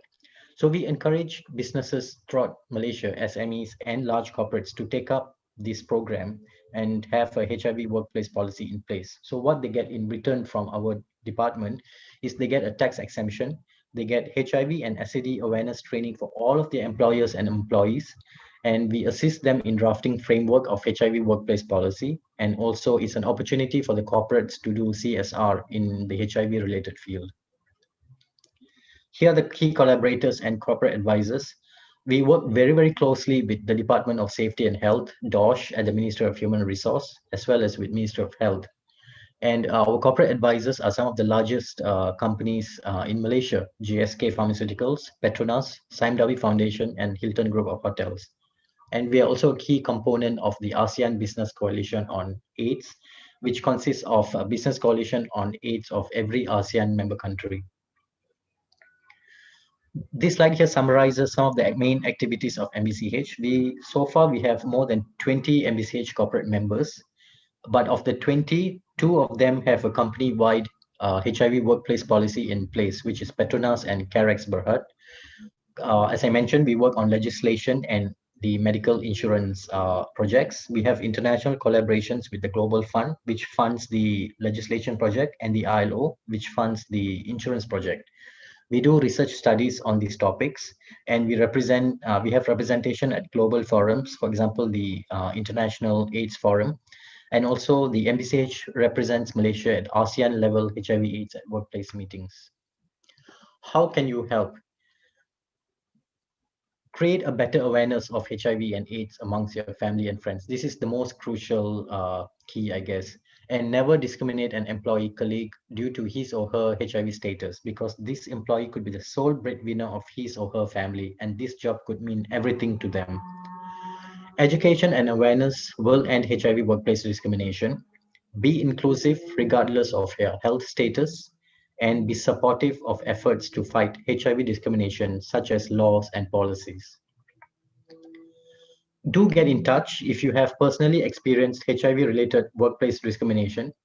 If you know of anyone who has experienced HIV-related workplace discrimination, or simply if you would like to just share your thoughts.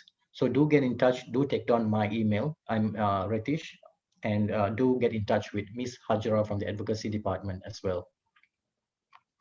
So this is my final slide. So this slide here is as a parting thought and a take-home message for all of you.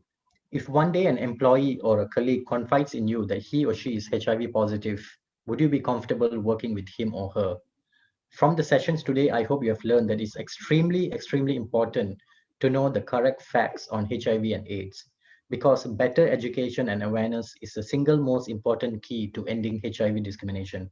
Never judge, never discriminate, and never be indifferent towards a person based on his or her HIV status or other health conditions or even gender. Be inclusive and be supportive of the PLHIV employee and colleague to create a most conducive environment for them at the workplace.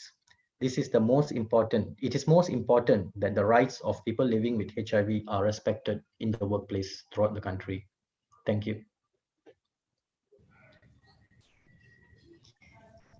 Thanks, Dr. Ratish. So there are some questions here, and I will start with you first, Dr. Ratish. The question is, do we know what's the percentage of companies in Malaysia which has a HIV policy, and which company is leading that process? If you have that information, name Yes. some examples. Okay. So there are two Malaysian companies that have a HIV workplace policy, which is Petronas and Carex Berhad.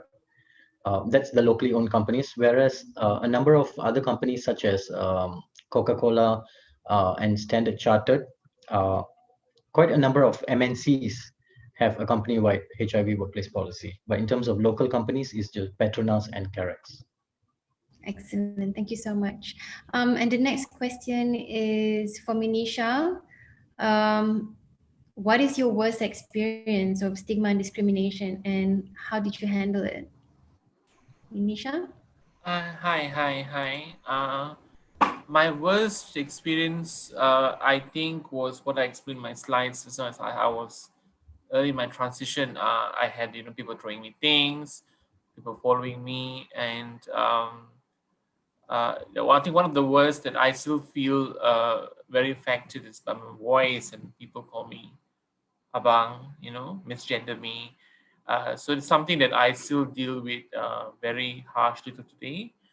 But I think I'm one of those very lucky trans out there. I don't get discriminated in terms of my workforce. In terms of even dealing with people, I've had good experiences. But in terms of misgendering, I still have an issue when it comes to my voice. Yeah, thank you. Of course, it gets better over time, and sometimes you just need to educate people and call people out if they make this kind of stigma towards you. And I've had a lot of conversation with my colleagues who did not understand. Some of them asked me, why do you want to become like this? And I explained to them in a very nice way, and today they are my good friends. Yeah. Thank you. And I think it's important for you to continue to advocate and humanize the whole issue of being a transgender and putting a face to the community. So thank you so much, Manisha. Thanks, I'd like to ask Hadra a question, actually. Hadra, I mean, it must be really difficult for you to receive all these complaints at the Malaysian AIDS Council, and there's quite a number. And I believe that, you're the point person at Malaysian AIDS Council. Can you just tell us, how have you managed? I mean, you're a mental health professional yourself, but yeah, how do you manage? First of all, earlier I mentioned that the Malaysian AIDS Council is is an umbrella body, and we have a couple of more than 40 partner organizations that work together with us. So it's just not me. So I got support in that way. So a lot of the cases, the partner organizations, they handle the cases themselves, and then some got reported back to me, and I compiled the cases. But in regards to my own well-being, I think I'm quite blessed because I'm already trained in mental health, and I know my capacity, my limit, and I set boundaries for myself. And once you already set boundaries for yourself, you won't dare to go beyond that. So I would say that my is quite high, so so I'm all good. Great, and thank you for doing such a great job. I think we have just a couple more minutes. So I'd like to ask Ratish a question, because I understand, Ratish, that you've been working very hard to try and engage with policymakers and lawmakers in the work that you're doing.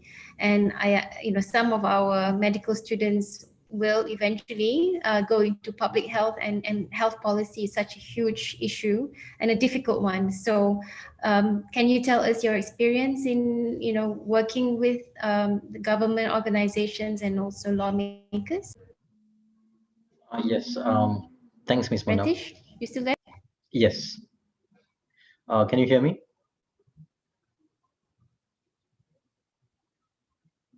Hello.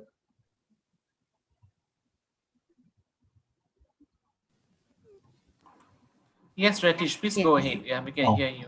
Yes. The experience so far has Is the been line bad? quite Or is it enlightening, me? actually.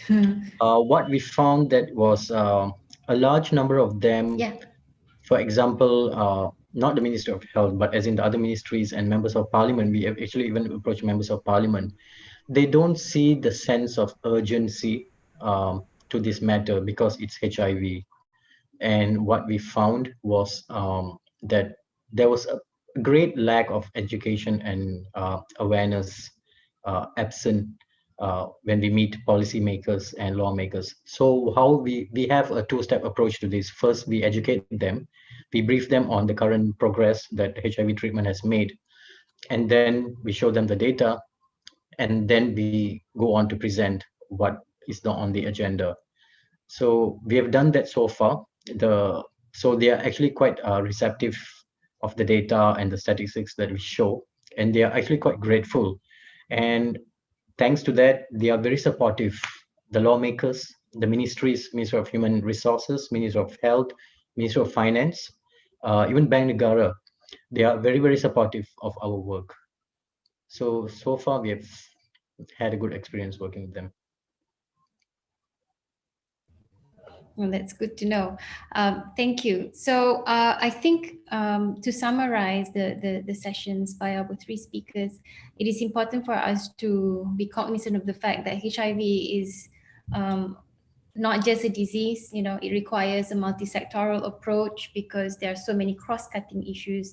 And from the beginning of our seminar today, talking from the medical perspective, and then followed by the intersection of HIV and drug use, and finally the lived experiences of the community.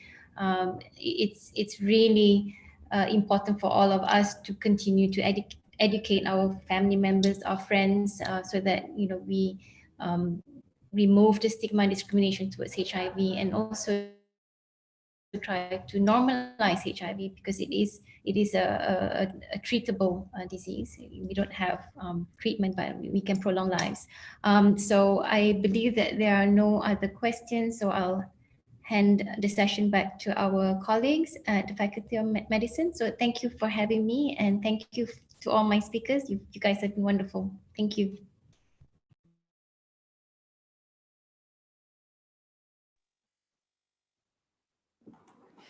Okay, my team's laughing at my clumsiness. Sorry, everyone. It's been a very wonderful afternoon. I hope you've all enjoyed it as much as I have, listening to all my colleagues present. Very proud of all of them, actually. I didn't know half of the things that they're doing. So really, really great to hear of colleagues both at, well, the ones here at, they're all sniggering away.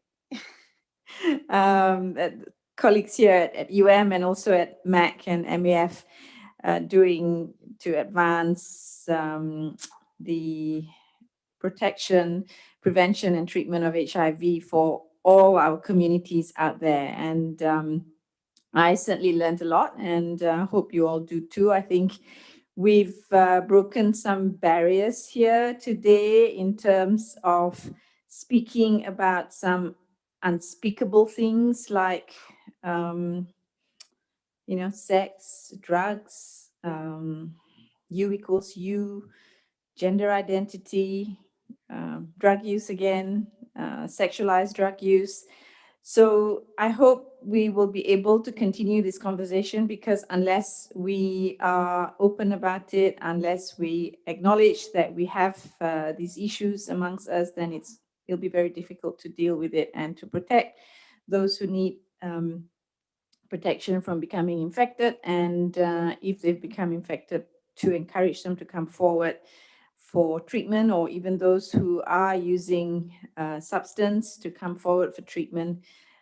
and so forth. So that's always been one of the objectives of today's event, especially directed for youth out there. I think my 4 youth here on my right, Han Ching, Pui Li, Sazali, and Anjana, have been very disturbed by the new infections that they see coming to the wards. They all manage HIV infected patients at PP. Like when I was disturbed by people who inject drugs coming into the ward, being infected with HIV, when there was really something we could definitely do to prevent that. I think now they are feeling the same, and that's why they wanted to focus today's World AIDS Day event 3 days a bit later than December 1, tak apa, to specifically issues that face today, and see if we can find some common grounds and solutions to, like I said before, to prevent and treat those who become infected or those who are using substance. So with that, I think my other duty is to also announce the winner of a video competition that we had here at UM. We wanted to, once again, encourage the involvement of our medical students, but also at the campus at large. And the generosity of CIPLA prize for the best video. We left it really open. The theme of the video is HIV and AIDS. So it was pretty much an open white canvas for the, white canvas is very old, isn't it? An open digital canvas for them to do a video that to them depicts HIV AIDS. So here's the winning video for all of you. Thank you very much for joining us today.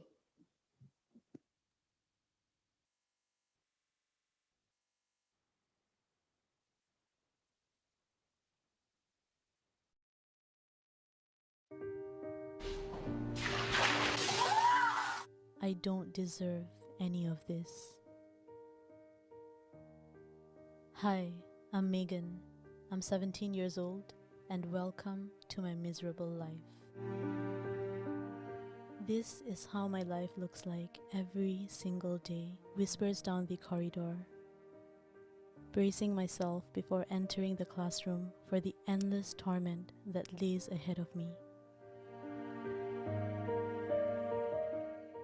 The horrible, horrible names that they call me.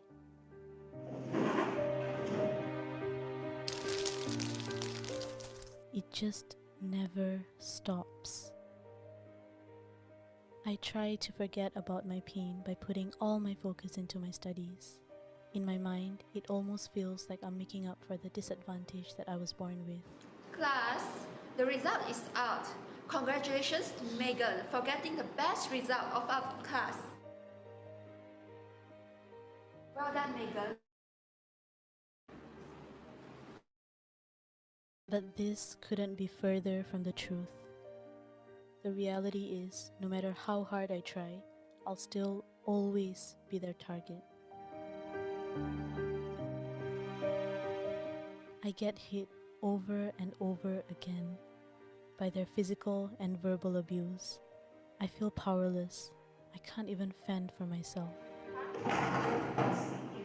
Trash.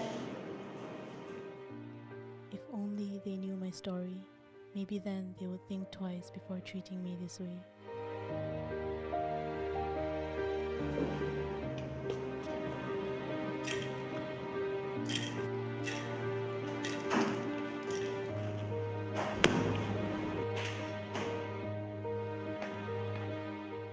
Every week, I look forward to sports class. It's the only class where I feel included in a team and I feel free, almost like a normal person.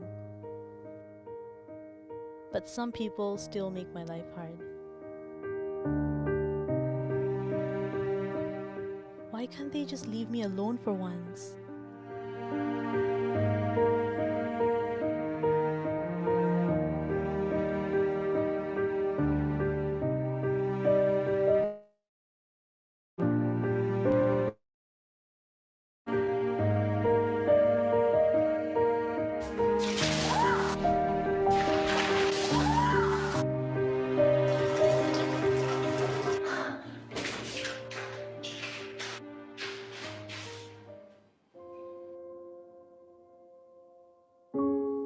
I don't deserve any of this.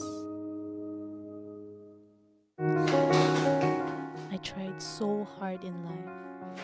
I tried so hard to make up for something that's not even my fault. I worked so hard to be the best version of myself. To be the best in everything.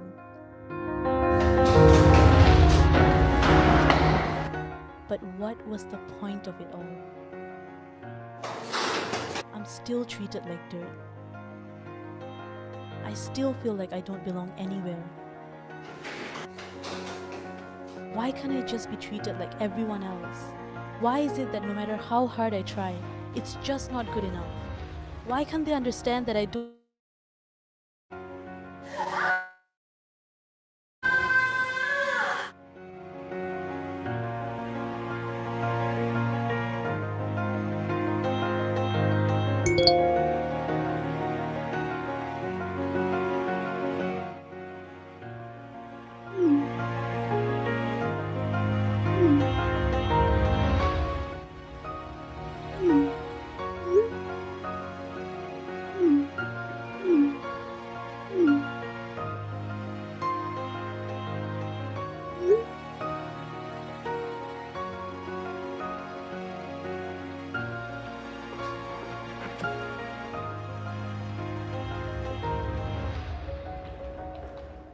Madam Lee? Yes, doctor? I'm sorry to inform you, but your baby have contracted HIV during the pregnancy. I'm so sorry.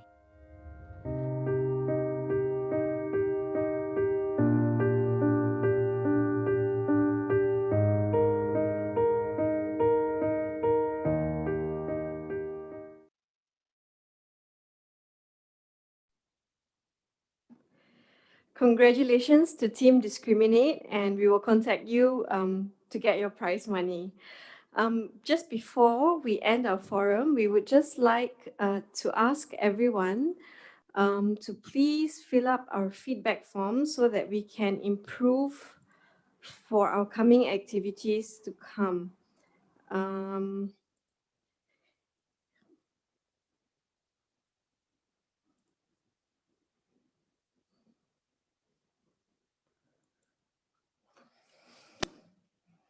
Okay, so here's the QR code, and if you can just scan and fill up the feedback form, that would be great. We also have 10 lucky draw prizes to be won, very interesting prize actually. Not to worry if you are unable to get the link or get directed to the link right now. We will send all the panelists who have pre-registered the link shortly after the session is over. Okay, so once again, we'd like to say a very big thank you to everyone, the attendees, the speakers, and all the panelists who made this possible today. This is an idea that, Pui Lee thought of last year. We sit next to each other, we have the same office, so we were just chatting about this and we decided to do this. And with COVID, we had to, of course, do it virtually, but we hope that with this, we could reach out to more people. We couldn't have done this without the wonderful support of our infectious diseases family, and you can see all of them here. So thank you once again. Thank you for spending your Saturday evening with us. Take care and see you next year.